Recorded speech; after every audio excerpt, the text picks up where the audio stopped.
नमस्कार, बहुत स्वागत है आप सभी का दोस्तों। आप देख रहे हैं आपका प्रोग्राम कहानी कुर्सी की। मैं हूं सौरभ शर्मा आपके साथ और स्टूडियो में आ चुके हैं राहुल महाजन जी, विजय त्रिवेदी जी, अनंत विजय जी और समीर चौगांवकर जी। आप सबका बहुत स्वागत है। अभी बिहार से लौट रहे हैं। अनंत विजय जी तो कह रहे थे ठंडा है, सब कुछ लग ही नहीं रहा, चुनाव हो रहा है, प्रचार दिखाई नहीं दे रहा है, लेकिन चुनाव में गर्मी डालने की शुरुआत हो चुकी, मैं आपको बताऊं, बयानों में। अब वैसे छठ शुरू हो गई तो अब छठ के भी बता रहे हैं कि 3-4 दिन तो वो भी ठंडे ही रहेंगे और प्रचार करना है तो नेताओं को फिर घाट घाट घूमना पड़ेगा, लेकिन रैलियां हो रही हैं। और अब इस रैली में देखिए, आज हम शुरुआत में पहले हिस्से में बात करेंगे बिहार के मुस्लिम वोट को किस तरीके से अपने अपने हित से उसको चलाने की, जैसे वहां से कहना शुरू कर दिया कि हम अलग धर्म के लोग को भी उप मुख्यमंत्री बनाएंगे, तेजस्वी यादव कह रहे हैं, तो सीधा उनका आशय यही है कि मुसलमान भी एक उप मुख्यमंत्री बनेगा, हम जीते। यहां से क्या कोशिश हो रही है एनडीए की तरफ से? पहले तो बार बार ये बताया जा रहा है, देखो तुम्हारा नाम नहीं लिया, देखो तुमको उप मुख्यमंत्री के लायक भी नहीं समझते हैं। और फिर गृह मंत्री अमित शाह, उनके जिस किस्म की स्टेटमेंट्स आ रहे हैं आजकल, उससे हम शुरुआत करते हैं। आपको याद है अभी उन्होंने परसों की सभा में शायद एक जगह कहा था कि 100 शहाबुद्दीन भी आ जाए तो अब बिहार का बाल बांका नहीं कर सकता। उसमें दोनों मैसेजिंग थी, जंगल राज वाली भी और मुसलमान वाली भी। अब अमित शाह जी नालंदा में थे और नालंदा में उन्होंने एक बयान देकर फिर से एक बिहार चुनाव का एक नैरेटिव सेट करने की कोशिश की है। उनके लिए पोलराइजेशन का एक प्रयास है। अमित शाह ने यहां पर नालंदा यूनिवर्सिटी का जिक्र किया और अब उन्होंने कहा कि 100 बख्तियार खिलजी भी आ जाएं तो नालंदा विश्वविद्यालय को अब कोई हाथ लगा नहीं सकता। तो वही डायलॉग है जो उन्होंने सिवान में कहा था कि 100 शहाबुद्दीन भी आ जाएं अगर, तो अब बिहार का बाल बांका नहीं कर सकता। ये सारे प्रयास क्यों हो रहे हैं? ये उस बेल्ट की जो सीटें हैं, अगर उनमें हम लोग डिटेल में जाएंगे तो आपको समझ में आएगा। जो सीमांचल का और मिथिलांचल का इलाका है, मुस्लिम कंसंट्रेशन बहुत है वहाँ पर, और बिहार में जितने मुसलमान हैं उसके लगभग 70% आबादी मुसलमानों की वो उसी बेल्ट के अंदर रहती है। और बीजेपी नॉर्थ बिहार के एरिया में अच्छा करती है। ये पिछले चुनाव में भी जो उसको ज़्यादा स्ट्राइक रेट हासिल हुआ था वो उसी वहीं पर उसको हासिल हुआ था। वो मैं आपको डेटा थोड़ी देर में दूंगा, लेकिन ज़रा समझ लेते हैं बख्तियार खिलजी कौन था और नालंदा का उससे क्या रिश्ता है। बख्तियार खिलजी जो भारत में सैकड़ों लुटेरे आए, उनमें से एक लुटेरा था और ये तुर्क अफगान सेना का जनरल था। मोहम्मद गौरी का सेनापति ये बताया जाता है। और बिहार में और बंगाल में इसने अपनी विजय प्राप्त की थी और ख़ास तौर पर जाना जाता था एक क्रूरता के लिए। तो जो नालंदा विश्वविद्यालय जला था ना, जो कुछ लोग कहते हैं कई महीनों तक वहाँ से जलता रहा था, दुनिया की उस वक्त की सबसे बड़ी यूनिवर्सिटी थी, 12वीं शताब्दी की बात हो रही है ये। तो वो जलाने वाला जो खलनायक था वो ये था। लेकिन सोचिए, हमारा देश जिसने वो पूरा इलाका फूंक डाला, जला डाला, पता नहीं कितने लोगों के सर काटे होंगे, उसके नाम पे शहर बसा दिया हमने, बख्तियारपुर, स्टेशन बना दिया उसके नाम पर। गजब ही है। और इसीलिए शायद गृह मंत्री को ये बात कहनी पड़ी। सुनिए आप पहले अमित शाह की बात। यहां पर ही नालंदा का विश्व प्रसिद्ध विश्वविद्यालय कुमार गुप्त ने बनाया, जिसको 12वीं शताब्दी में लगभग 800 साल के बाद बख्तियार खिलजी ने इसको तोड़कर जला दिया। भाइयों बहनों, जब बख्तियार खिलजी ने नालंदा विद्यापीठ जलाई, तब इसकी लाइब्रेरी से, पुस्तकालय से 6 माह तक पुस्तकों को जलने का धुआं उड़ रहा था। ये विनाश का काम बख्तियार खिलजी ने किया था। मगर मोदी जी ने फिर से नालंदा विश्वविद्यालय बनाकर हमारे नालंदा की विरासत को गौरव देने का काम। और बिहार वालों, नालंदा वालों, ये एनडीए का शासन है। अब 100 बख्तियार खिलजी भी आ जाए, नालंदा विश्वविद्यालय को कोई हाथ नहीं लगा सकता। और ठीक ऐसे ही कैसे उन्होंने 100 शहाबुद्दीन आ जाएं तो कुछ नहीं कर सकता, वो भी बयान दिया था, वो भी सुन लीजिए।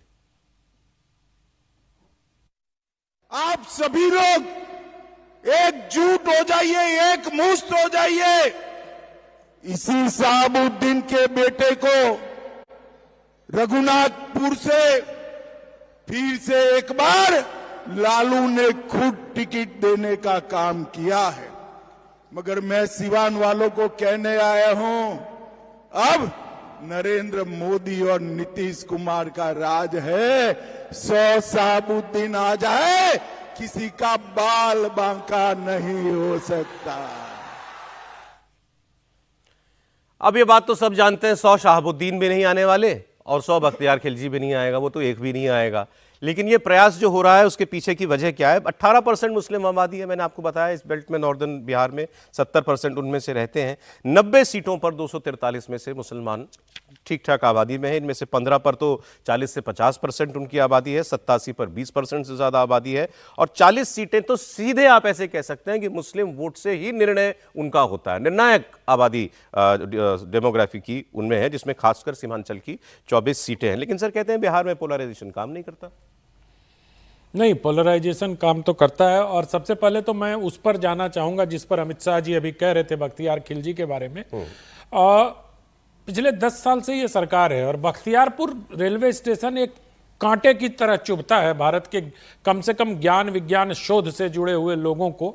ये अलग बात है कि नरेंद्र मोदी ने वहाँ भी एक बहुत बड़ा, मैं एक आपको जानकारी दूं आपके दर्शकों को कि नालंदा में विश्व के सबसे बड़े लाइब्रेरी बनाने की शुरुआत भी हो चुकी है। पता नहीं कब होगा, लेकिन बख्तियारपुर का नाम बदलना चाहिए। नाम बदलने में रेल मंत्रालय को कम से कम उस रेलवे स्टेशन का नाम तो बदल ही देना चाहिए। जो बिहार की बात कर रहे हैं आप पोलराइजेशन की, बिहार में खूब पोलराइजेशन होता है और जमकर होता है। जब मैं बिहार में था अभी परसों, तब ये वहाँ इस बात की बहुत तेज चर्चा थी कि जो महागठबंधन, खैर अब महा कहें या ना कहें क्योंकि महा में मुझे थोड़ा डाउट है, तो उस गठबंधन की जो सरकार बनेगी चुनाव के बाद, उसमें ओसामा को मुख्यमंत्री बनाने की चर्चा बिहार में खूब जम के चल रही थी। मुख्यमंत्री, उप मुख्यमंत्री पर तो इतना रार हुआ सर, मतलब अब मुख्यमंत्री अगर दूसरे को बना देंगे तो फिर कांग्रेस बेचारे अल्लाह वरू जी का क्या होगा। तो ओसामा बन सकता है उप मुख्यमंत्री। ये चर्चा बिहार में बहुत तेज थी कि शहाबुद्दीन के बेटे को कहीं ना कहीं ये संदेश, और खास तौर पर मुस्लिम समाज को ये संदेश देने का प्रयास किया गया है कि कोई ना कोई एक, और बार बार ये बात कांग्रेस के लोग भी कहते हैं कि हम ही ने अब्दुल गफूर को वहां मुख्यमंत्री बनाया, हम ही ने महाराष्ट्र में AR अंतुले को मुख्यमंत्री बनाया, हम ही ने बिहार में AR किदवई को राज्यपाल बनाया, और कई सारे नाम इस तरह के गिनाते हैं कि मुसलमानों के सही जो खैर ख्वाह हैं वो कांग्रेस पार्टी और महागठबंधन है। लेकिन राजस्थान में मुख्यमंत्री बनाया था। लेकिन विडंबना देखिए कि इस बार जो लोग नारा लगाते थे जिसकी जितनी हिस्सेदारी उसकी उतनी भागीदारी, कहने की बात है। कल परसों में एक बड़ा वीडियो आप लोगों ने चर्चा की हो, मुझे लगता है कि एक वीडियो बहुत वायरल हुआ था जिसमें एक टोपी पहने हुए व्यक्ति दरी बिछा रहा है। हाँ। तो ये चर्चा भी हो रही है कि मुसलमानों से क्या जीवन भर दरी ही बिछवाते रहोगे? AIMM ने डाला है। हाँ, वो तो ये चर्चा इस बात की होनी चाहिए कि मुसलमान अगर 18% है तो क्या महागठबंधन के टोटल सीट में जिसकी जितनी हिस्सेदारी उसकी उतनी भागीदारी के हिसाब से उनको सीट मिला है क्या? तो मुस्लिम समाज इस बात को समझता है। और पोलराइजेशन की जहां तक बात है, जो आपका मूल प्रश्न था सौरभ जी, पोलराइजेशन बिहार में होता ही होता है। इसलिए जो आप बात कह रहे हैं कि मिथिलांचल में किस प्रकार भारतीय जनता पार्टी ने बेहतर परफॉर्म किया था, उसका सिर्फ और सिर्फ एकमात्र कारण यह है कि वहां पोलराइजेशन होता है। लेकिन अभी आपने जो बात उठा दी ना, वो कि रिप्रेजेंटेशन नहीं मिले, नहीं मिले, ये बात कौन कह रहा है आपको मालूम? आरजेडी का सबसे सीनियर मुसलमान नेता अब्दुल बारी सिद्दीकी, उनका एक हमारे रिपोर्टर नीतीश चंद्रा ने उनसे बातचीत की, आपने कहा तो मैं पहले वही सुना देता हूं। अच्छा, तेजस्वी जी उनसे मिलने गए घर पे, वो ना चुनाव लड़ रहे हैं ना चुनाव में प्रचार कर रहे हैं। अब प्रचार वो कहने के बावजूद नहीं कर रहे हैं या किसी ने कहा नहीं, ये नहीं, क्या ये नहीं कहा जा सकता। लेकिन उन्होंने कहा, पूछा जब तो उन्होंने कहा देखिए आए थे हमसे मिलने, उनको लगा होगा मेरी तबीयत ठीक नहीं है तो हालचाल लेने के लिए वो आ गए। और फिर उन्होंने ये भी कहा, जो बात सर उठा रहे थे अभी, कि बिहार में मुसलमानों की आबादी के हिसाब से टिकट नहीं दिए, मेरी पार्टी ने भी नहीं दिए, लेकिन चलिए बाकियों से तो ज्यादा दिए, ये उन्होंने संतोष व्यक्त किया। अब्दुल बारी सिद्दीकी की बात सुना दीजिए। तमाम आए हुए दूर दूर से अक़लियत समाज के लोगों, सभी समाज के लोगों, सभी बातों को भूलो, किसी के बहकावे में नहीं आना है। चलिए वो बयान अभी आ रहा है, तो तब तक ये जो बोल रहे थे इनके बारे में आपको बता देता हूं मैं। ये है कारी शोएब, आरजेडी के MLC। और आपको याद होगा वो जो तस्वीर जब पहले दिन प्रचार में निकले थे तेजस्वी यादव, तो हेलीकॉप्टर में 4 लोगों की जो फोटो थी वो थे, उनके साथ मुकेश साहनी थे और आईआईपी पार्टी वाले गुप्ता जी थे और चौथे ये व्यक्ति थे। तो उन्होंने वो जो गुलदस्ता दिखाया था उसमें मुसलमान के नाम का फूल ये थे, कारी शोएब। अब कारी शोएब साहब कल से ये वायरल है।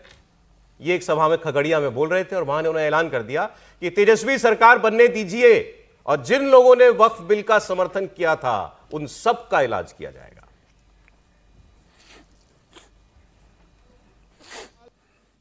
तमाम आए हुए दूर दूर से अक़लियत समाज के लोगों, सभी समाज के लोगों, सभी बातों को भूलो, किसी के बहकावे में नहीं आना है। भाजपा IT सेल तरह तरह का फैला रहा है, उसमें नहीं जाना है। वक्फ बिल के खिलाफ करने वाले को इलाज करना है।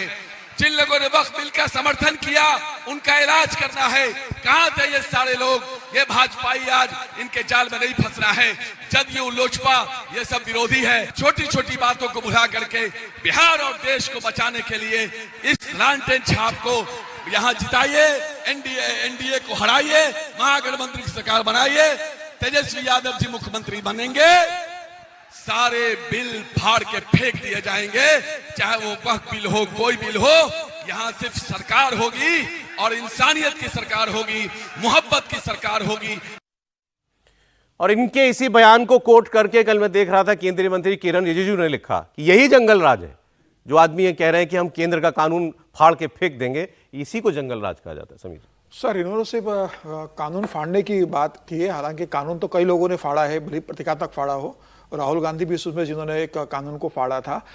लेकिन एक सबसे बड़ी बात तो जो जंगल राज वापसी का जो जिक्र हो रहा है, कि वो वीडियो चल रहा था एक गाना कि भैया आएंगे, वो कट्टा लेके और बंदूक लेके जो चल रहा था, तो वो जिस तरीके से जो वीडियो बनाए वो ये वीडियो बता रहा है कि किस तरीके से इंतजार किया जा रहा है कि हमारे भैया एक बार कुर्सी पर बैठ जाए तो फिर वही अपहरण का उद्योग शुरू होगा, फिर वही लठेत शुरू होगा, फिर वही वसूली अभियान शुरू होगा। और मुझे लगता है कि प्रधानमंत्री नरेंद्र मोदी ने जिस तरीके से समस्तीपुर में प्रचार अभियान शुरू किया और जिस तरीके से जिक्र किया, अमित शाह जिस बात का जिक्र कर रहे हैं, जगत प्रकाश नड्डा जिस बात का जिक्र कर रहे हैं, और नीतीश कुमार भी अपनी बिहार की शैली में जिस तरीके से आरजेडी से सावधान रहने का जिक्र कर रहे हैं, यही बात है जो प्रधानमंत्री कहते हैं कि भाई युवा बुजुर्ग लोगों को बताना चाहिए, युवाओं को, कि जो लालू का 15 साल का जंगल राज था वो कैसा था। क्योंकि आज की युवा पीढ़ी इस बात को जानती नहीं है कि जिन्होंने जन्म लिया तब से तो नीतीश कुमार का शासन देखा, 20 साल हो गए।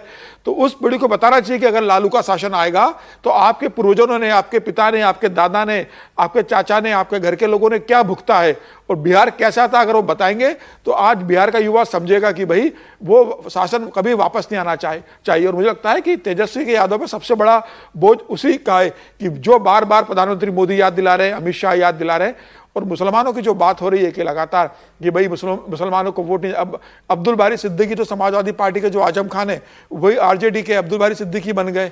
अब उन्हें लगता है कि भाई अगर समाजवादी पार्टी से अखिलेश नए मुसलमानों को तैयार कर रही है, वहाँ तेजस्वी यादव नए मुसलमानों को तैयार कर रहे हैं, तो वो नाराज कर रहे हैं। और यह बात सही है कि अखिलेश यादव ने उस हिसाब से उम्मीदवारों को सिर्फ 18 सीटें दी है अखिलेश यादव ने। आरजेडी का आप जिक्र करोगे तो उन्हें 18 सीटें दी है, कांग्रेस ने 10 सीटें दी है और 2 सीटें जो माले ने दी है।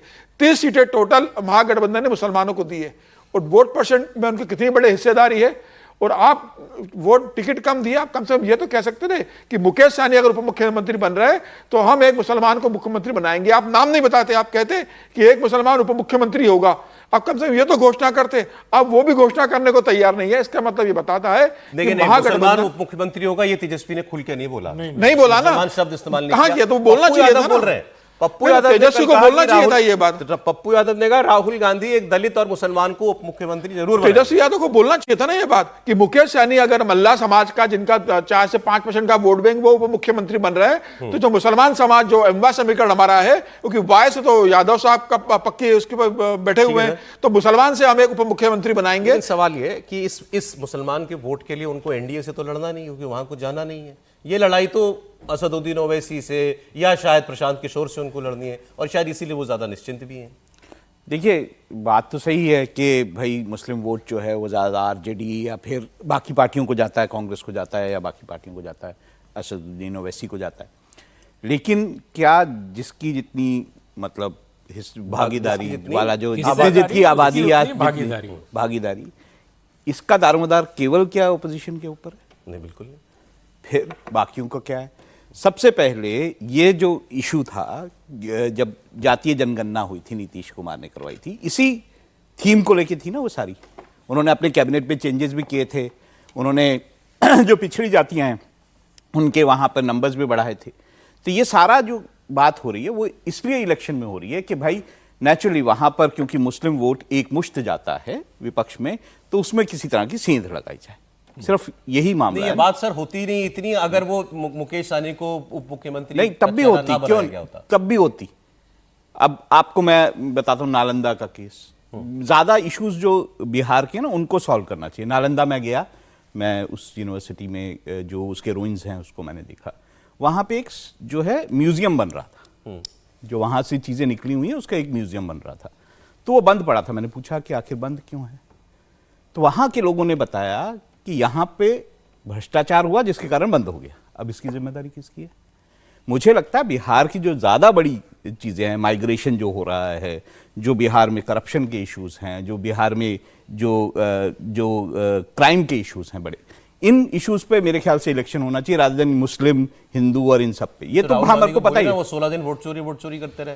हाँ तो भाई इससे ये तो इश्यूज है ना। आप भी गजब सवाल पूछते हैं राहुल गांधी। अरे कहाँ है भैया, 24-25 दिन से गायब है, मिल ही नहीं 55 रहे दिन से वो। सर। बस 1 सितंबर को आखिरी बार गए थे, 55 साल के राहुल गांधी आज 55 दिन हो गए बिहार नहीं गए। और कब इन्होंने जाएंगे साल और ये भी उम्र- नहीं पता है। उम्र और दिन कैलकुलेट कर लिया। और कब जाएंगे ये भी नहीं पता है। अरे उनकी बात अभी करेंगे आगे हम डिटेल में। मैं आपको अब्दुल बारी सिद्दीकी की बात सुना रहा था ना, तो ये बात कि भाई रिप्रेजेंटेशन नहीं मुसलमानों को दिया, ये तो आरजेडी का मुसलमान नेता कह रहा है। भाई सुनिए। सरकार बनने दीजिए, तब ऑफेंसिव होकर हम लोग जो है अपनी बात रखेंगे। हर चीज का अर्थ नहीं लगाना चाहिए। उनका रास्ता है मेरे घर होके, समझा कि नहीं? तो उनको लगा कि साहब हमारी तबीयत तो नहीं खराब है। पार्टी ने मुझको बहुत लड़ाने की कोशिश की और बहुत अनुनय विनय किया, मगर मैंने कहा कि अभी मुझको छोड़ दीजिए, अभी मुझको लड़ाने की जरूरत नहीं है। मैं अपने मन से अलीनगर से चुनाव नहीं लड़ा हूं। भाई लाना चाहिए, युवा चेहरा को आगे लेना क्या बुरा है, लाना चाहिए। इस वजह से मैं नाराज है, इसका मतलब थोड़ी है कि भाजपा को वोट दे देंगे, एनडीए को वोट दे देंगे। अल्पसंख्यक खुद हीरो है। हक कोई मांगता है तो मांगने का अधिकार है उसको, मगर अभी भी हालांकि मैं संतोषजनक नहीं है आबादी के हिसाब से, मगर अभी भी अन्य पार्टियों से ज्यादा तो हमारी पार्टी दी है। अब ये कितने सीनियर नेता हैं आप इस बात से अंदाजा लगाइए। वो जो प्रेस कॉन्फ्रेंस हुई जिसमें अशोक गहलोत जी ने तेजस्वी का नाम प्रपोज किया सीएम फेस के तौर पर, उसमें ये बैठे हुए थे और वो कह रहे हैं कि उनको लगा मैं बीमार हूं इसलिए घर से नहीं निकल रहा, तो मुझसे मिलने आ गए। तो मतलब घर से नहीं निकल रहे ना वो, और ये भी बता दिया मैं बीमार भी नहीं हूं, तो कुछ तो वजह है। और बाकी सवाल का जवाब सर उन्होंने खुद ही दे दिया कि मुसलमान नाराज भी हो जाएगा तो कोई एनडीए को जाके थोड़ी वोट दे देगा। एनडीए में किसको वोट देगा जिसके पास मुस्लिम कैंडिडेट ही नहीं है, मुसलमानों का रिप्रेजेंटेशन नहीं। और ये बहुत ही मज़ेदार बहस है कि विपक्ष से ये सवाल किया जाए कि उन्होंने कितना हिस्सा दिया, हिस्सेदारी, भागीदारी, जो एक भी सीट ना दे, एक भी टिकट ना दे। अपने गिरेबान में भी झांकने की एक परंपरा होती है। जिस परंपरा को आप निभाते ही नहीं उस परंपरा पे दूसरे से सवाल पूछ रहे हैं। और किसी भी पार्टी के अब्दुल बारी सिद्दीकी बड़े लीडर है, वो बात कर रहे हैं, उनकी चिंता वाजिब हो सकती है। वो ये सवाल करें कि हमारे समुदाय को पूरा संतोषजनक हिस्सा नहीं मिला, तो उनका चिंता वाजिब हो सकती है। लेकिन जिनका लेना देना ही नहीं हो मुसलमानों से, तो वो तो मुसलमानों पर सवाल। कल तो किसी ने मुझे लगता है बिहार में इससे आपकी अकाउंटेबिलिटी तो खत्म नहीं होती। सॉरी, बिल्कुल नहीं होती, बिल्कुल नहीं होती। लेकिन वो कल किसी ने कहा कि नहीं देते हमको वोट। चिंता ये है कि 42 अकाउंटेबिलिटी तो नहीं खत्म होती। एक सरकार में रहने वाली पार्टी 15% आबादी को शामिल ना करे, ये इससे आप बरी कर देंगे आप उनको, ये कह के कि हमें वोट नहीं मिलता। भाई वोट तो 60%, वोट तो 60% हिंदुओं का भी नहीं मिलता उस पार्टी को, 40% ही वोट जब से बीजेपी बनी है आपको कोई दौर याद है जब मुसलमानों को बीजेपी टिकट देती थी? नहीं, मैं वैसे लेकिन पूछ रहा मैं कभी भी हो तो भी बरी नहीं कर सकता। बिहार में को दिया है, बिहार में दिए हैं टिकट, ऐसा सर नहीं है। दिया है, इस बार नहीं दिया, उनको दिया है। वैसे मैं आपको बताऊं, चिंता ज्यादा ये है कि 47 सीटों का मुद्दे- क्या होगा। और फिर दूसरी बात है कि वोट भी, सीट भी देखे, अभी तो सर ने भी बताया, समीर साहब ने 30 सीटों पर टिकट दिया है करीब करीब, हाँ, महागठबंधन ने। महागठबंधन ने 243 सीट है, मतलब 12% दे दिया, 15% मुसलमान है, तो क्या इतना 18 हाँ, तो कितना बड़ा फर्क हो गया, कोई बहुत बड़ा फर्क हो गया। 60% आबादी है ओबीसी की, पिछड़ों की और ईबीसी की, 70% है करीब करीब। 50 सीटों पर भारतीय जनता पार्टी ने अपर कास्ट को वोट दिया। इस पर सवाल हो रहा है? बिल्कुल हो रहा है। नहीं, इस तरह से नहीं हो रहा कि भाई किसी को हिस्सेदारी नहीं मिल रही, तो सबको, सब पार्टियां अपने हिसाब से देखती है। मुद्दा यह है कि सवाल करने वाला कौन है।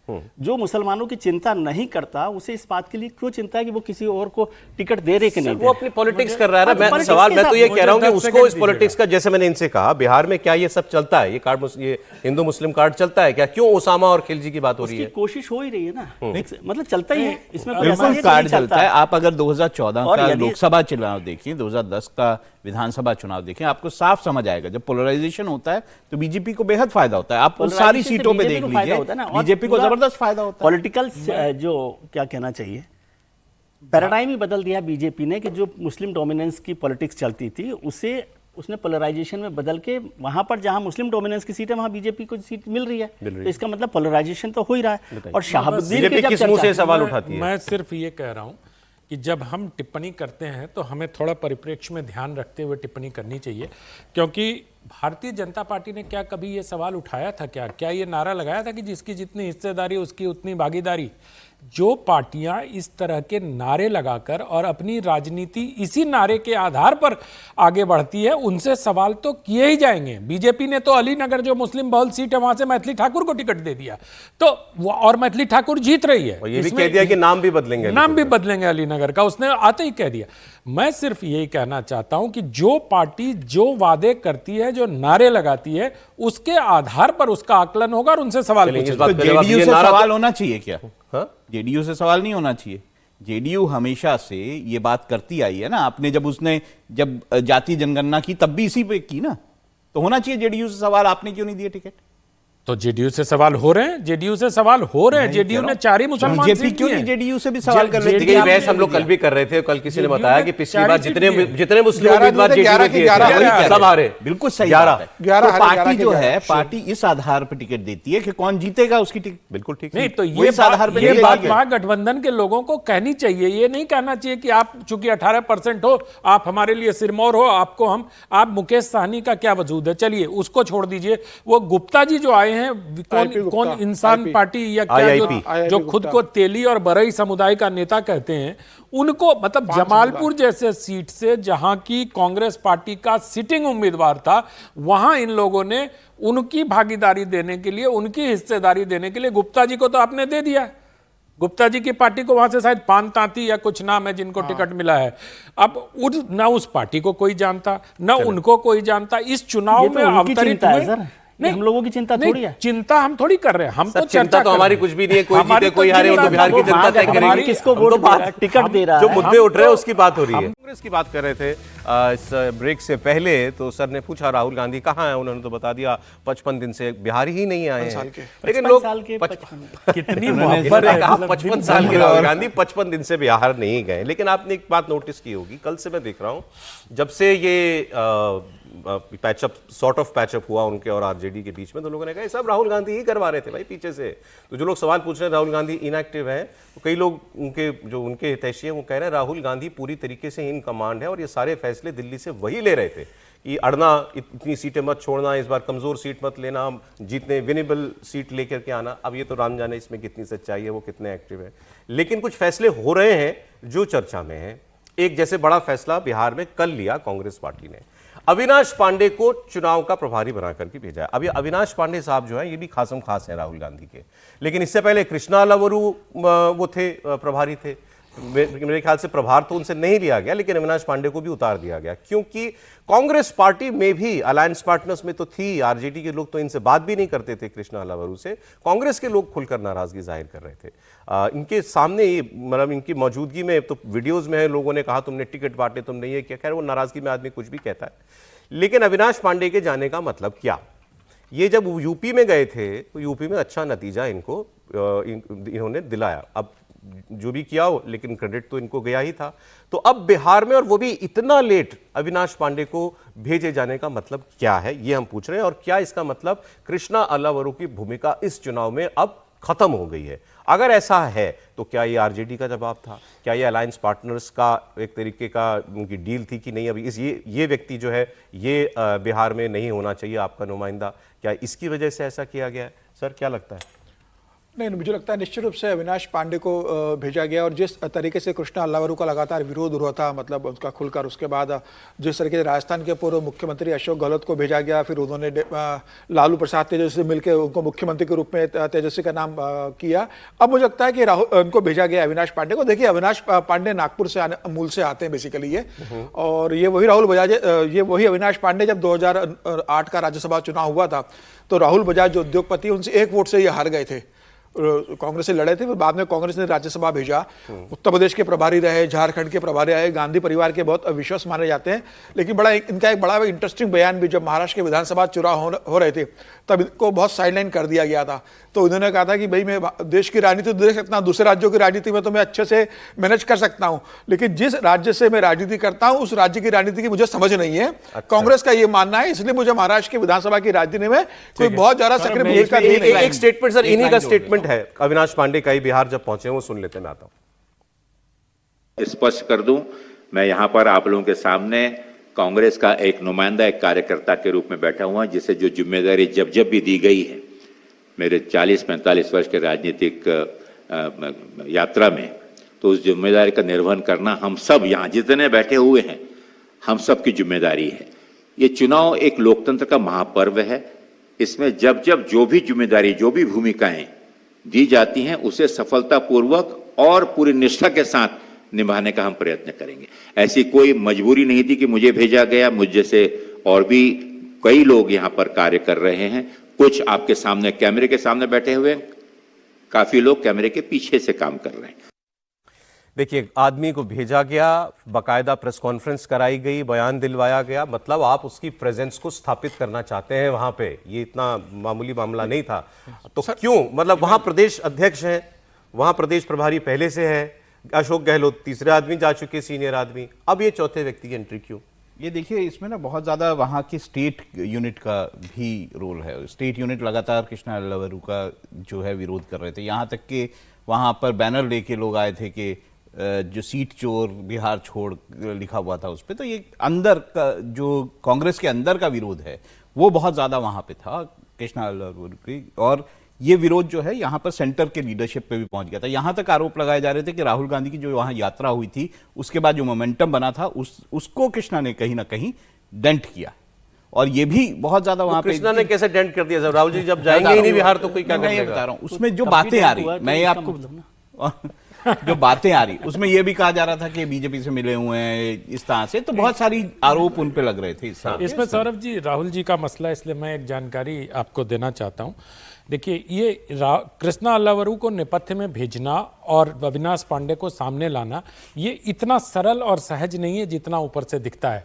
आप इसमें ये समझिए कि पहले राहुल गांधी की टीम काम कर रही थी। कृष्णा अल्लावरू और राहुल गांधी का एसोसिएशन बहुत पुराना है। और एक और जानकारी दूं कि कृष्णा अल्लावरू एकमात्र ऐसे महासचिव हैं क्रॉस राजनीतिक दल जो वेतन लेते हैं, उनको वेतन मिलता है। और राहुल गांधी के साथ काम करने के बाद राहुल गांधी उनसे प्रभावित होकर उनको बिहार का जिम्मा दिया और कहा कि कांग्रेस को अपने दम पे खड़ा करो। और जो यात्रा थी वो उन्हीं की बनाई हुई थी। और आपको ये भी बता दूं कि पहले जो प्रभारी होते थे पटना की धरती पर उतरते ही सबसे पहले लालू यादव के घर जाते थे, लेकिन ये कभी नहीं गए।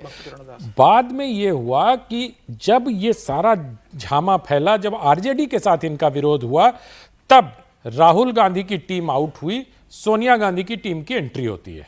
ठीक है, अशोक गहलोत आए, अशोक गहलोत ने समझौता करा दिया। राहुल गांधी की टीम के जितने भी लोग थे, आप कन्हैया कुमार को कहीं देख रहे हैं क्या? वो तो दिखते ही नहीं कहीं। तो आप देखो ध्यान से, अगर आप इसको नुआंस समझने की जरूरत है कि किस प्रकार से राहुल गांधी की टीम को नेपथ्य में भेजा गया, और फिर जब लगा कि अब अशोक गहलोत सारा मामला संभाल लेंगे तो फिर से राहुल गांधी की टीम एक्टिव हुई और उन्होंने अविनाश पांडे तो को राहुल यहां गांधी भेजा। नेपथ्य में क्यों चले गए? राहुल गांधी और सोनिया गांधी की टीम के बीच का जो विवाद है वो बिहार में हमें इन दो नियुक्तियों और हटाने के बीच में दिखाई देता है।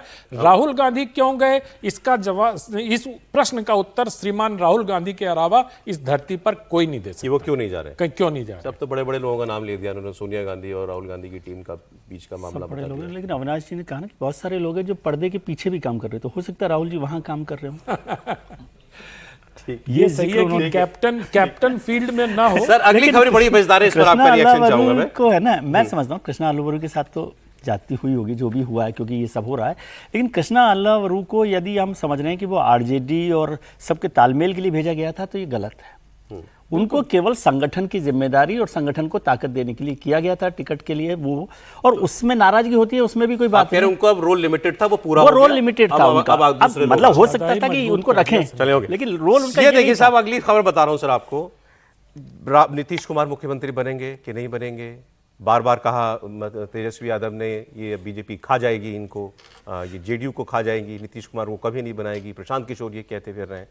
अमित शाह जी ने कहा चुनाव की बात तय होगा। लेकिन फिर जब ये मामला बहुत ज़्यादा बढ़ने लगा, खासकर जब उनका फेस सामने कर दिया गया ऑफिशियली तेजस्वी यादव का, तो आपने देखा बीजेपी के नेताओं ने कहना शुरू किया कि हाँ नीतीश कुमार मुख्यमंत्री बनेंगे। सम्राट चौधरी ने यह बात कही। फिर उसके बाद अभी तक नहीं कह रहे थे खुल के बिहार में, लेकिन मेरे साथ एक प्रोग्राम में संजय झा ने, जो कार्यकारी अध्यक्ष है, उन्होंने कहा था, बार बार इतनी आसानी से नहीं बोले, लेकिन जब बार बार कोरेदा तब बोले कि हाँ नीतीश कुमार ही मुख्यमंत्री बनेंगे। रविशंकर प्रसाद ने कहा वैकेंसी नहीं है। चलिए इतना भर तो ठीक था, लेकिन अब ये बात डंके की चोट पे रैलियों में, सभाओं में कही जा रही है। कहने वाले कौन है? संजय झा, जिनको लेकर आरोप ये लगाए, ऑपोजिशन लगाता है कि इन्होंने तो जेडीयू को गिरवी रख दिया, ये जेडीयू के बीजेपी के लिए मतलब बीजेपी के सामने नतमस्तक हो गए ये और उपेंद्र कुशवाहा जो दूसरे अलायंस पार्टनर हैं, एक ही सभा और सेम डायलॉग दोनों का, same sir, word to word. Nitish Kumar मुख्यमंत्री थे, नीतीश कुमार मुख्यमंत्री हैं, नीतीश कुमार मुख्यमंत्री रहेंगे। सुनिए। रिपीट करता हूं और आप भी बोलिएगा, नीतीश कुमार जी मुख्यमंत्री थे, नीतीश कुमार जी मुख्यमंत्री हैं और नीतीश कुमार जी मुख्यमंत्री रहेंगे। कई बार मीडिया के बंधु पूछते रहते हैं कि बिहार का अगला मुख्यमंत्री इस चुनाव के बाद कौन बनेगा। मैं हाथ जोड़कर प्रार्थना करना चाहता हूं मीडिया के बंधुओं से भी, कृपा करके यह सवाल बिल्कुल मत पूछिएगा। नीतीश कुमार जी बिहार के मुख्यमंत्री थे, नीतीश कुमार जी बिहार के मुख्यमंत्री हैं और नीतीश कुमार जी बिहार के मुख्यमंत्री रहेंगे। इसमें कोई कंफ्यूजन की बात नहीं है, कहीं से कोई कंफ्यूजन की बात नहीं है, 100%। चलिए, उपेंद्र कुशवाहा कह रहे हैं, संजय झा कह रहे हैं, तो बीजेपी को सर चिट्ठी लिख के बताई होगी बात इन्होंने ये, या टीवी से ही बताई है? मुझे लगता है कि अब जितना तेजस्वी को जब से मुख्यमंत्री पद का उम्मीदवार बनाया है, तो गठबंधन पर जो एनडीए है उस पर जोर तो इस बात का पड़ ही रहा है, दबाव पड़ ही रहा है। और जिस तरह से अमित शाह जी ने कहा था, हो सकता है ये पार्ट ऑफ स्ट्रेटेजी भी हो कि भाई बीजेपी कहे कि आप तो कम से कम कहना शुरू कर दीजिए, यह तो है नहीं कि बीजेपी और इसमें विरोध हो। और मुझे लगता है कि चुनाव आते आते, मतलब जब वोटिंग होगी 6 तारीख को, उससे पहले भारतीय जनता पार्टी भी इस स्थिति में आ जाएगी कि किसी दिन प्रधानमंत्री जी या गृह मंत्री जी या कोई और पार्टी का लीडर नड्डा जी बोले कि नीतीश कुमार जी हमारे मुख्यमंत्री होंगे, क्योंकि इतना दबाव वहाँ पर बन जाएगा और वो समझ रहे हैं कि कहीं इसका नुकसान ना हो जाए। यदि ये पार्ट ऑफ स्ट्रेटेजी नहीं है तो जेडीयू ज्यादा खुलकर इस बात को करेगी और फिर आप कहेंगे कि ये दो फाड़ हो रहे हैं क्या, कि बीजेपी और जेडीयू। मैं समझना चाह रहा हूं, अगर ये दोनों 4 ही अलायंस पार्टनर है 5, तो ये उनमें से 2 लोग अगर ये बात सेम डायलॉग रिपीट कर रहे हैं तो ये सहमति से हो रहा है, या मेरे हिसाब से सहमति से हो रहा है कि भाई एक बार, क्योंकि एकदम आप बैकआउट करें या पीछे हटे, उससे बेहतर है कि ये लोग कहने लगे। लेकिन मुझे भरोसा है, ऐसा लगता है, भरोसा तो क्या कहना चाहिए, कि बीजेपी भी किसी न किसी दिन आकर कह देगी कि नीतीश कुमार जी ही मुख्यमंत्री होंगे। और वैसे समीर जी की बात ज्यादा ठीक है, उपेंद्र जी की बात अंतिम है एनडीए में। एनडीए में उनसे बड़ा नेता कौन है बिहार में? देखिए, मुझे लगता है कि अगर प्रधानमंत्री नरेंद्र मोदी और अमित शाह की बात ही अंतिम मानी जानी चाहिए, और अगर प्रधानमंत्री नरेंद्र मोदी ने अभी किसी रैली में ये बताया नहीं कि नीतीश कुमार मुख्यमंत्री होंगे, अमित शाह जी ने खुलकर नहीं कहा। और 2020 का आप ध्यान दीजिए, अमित शाह जी से 2020 में पूछा गया था तो उन्होंने बहुत स्पष्ट कहा था कि जेडीयू की सीटें भारतीय जनता पार्टी से कम आए या ज्यादा आए, नीतीश कुमार ही हमारे मुख्यमंत्री होंगे। इस तरह के शब्दों का प्रयोग इस बार ना प्रधानमंत्री नरेंद्र मोदी ने किया है, ना अमित शाह ने किया है। मुझे लगता है कि ठीक है, स्टेट लीडरशिप जरूर कह रही होगी इस बात को, लेकिन फैसला, अंतिम फैसला तो बिहार का जो चुनाव परिणाम आएगा, सीटों का जो समीकरण होगा उसके बाद तय होगा। और वैसे भी बिहार की राजनीति में तो 3 सिरे हैं, एक नीतीश कुमार है, एक आरजेडी है और एक बीजेपी है। और नीतीश कुमार तो वो सिरा है जो दोनों को पकड़ लेते, वो बीजेपी को भी पकड़ लेते, वो आरजेडी को भी पकड़ लेते।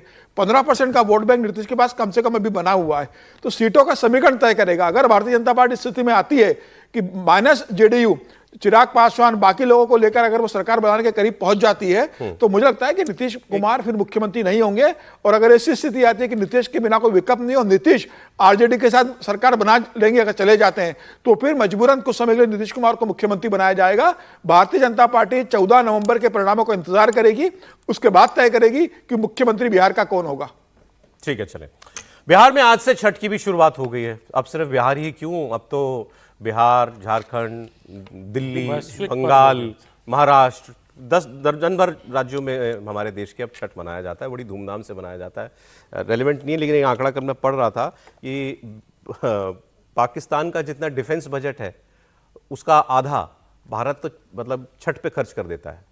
कि छठ हमारे यहाँ कितने बड़े पैमाने पर मनाया जाने वाला पर्व बन गया है, ये समझिए आप। लेकिन पाकिस्तान में जितना डिफेंस बजट होता है उसका आधा ही खर्च होता है वहां पर। नहीं, वहां पे बजट की ही तो प्रॉब्लम हो गई। की बात 2 बजे, ठीक है। आज लेकिन छठ महापर्व का दूसरा दिन है, मतलब नहाए खाए वाला दिन है। और कल डूबते सूर्य को अर्घ दिया जाएगा और फिर मंगलवार को उगते सूर्य को अर्घ देकर के छठ समापन हो जाएगा। अब इन 3 दिनों में बिहार में रैलियां नहीं हो रही हैं, नेता घाट घाट घूम रहे हैं लोगों से जनसंपर्क करने के लिए।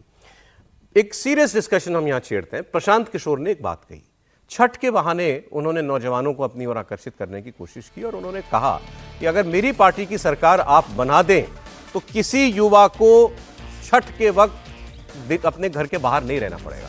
अभी आप देख रहे हैं, तस्वीरें आ रही हैं यहाँ दिल्ली से तो मुंबई से, ट्रेनें खचाखच भरी हुई हैं। अब आप वाकई आप सोचिए, ये जो हम जैसे बहुत किस्मत वाले लोग हैं जो रोज अपने घर से निकलते हैं, काम पे आते हैं, फिर रोज अपने परिवार के साथ घर में होते हैं।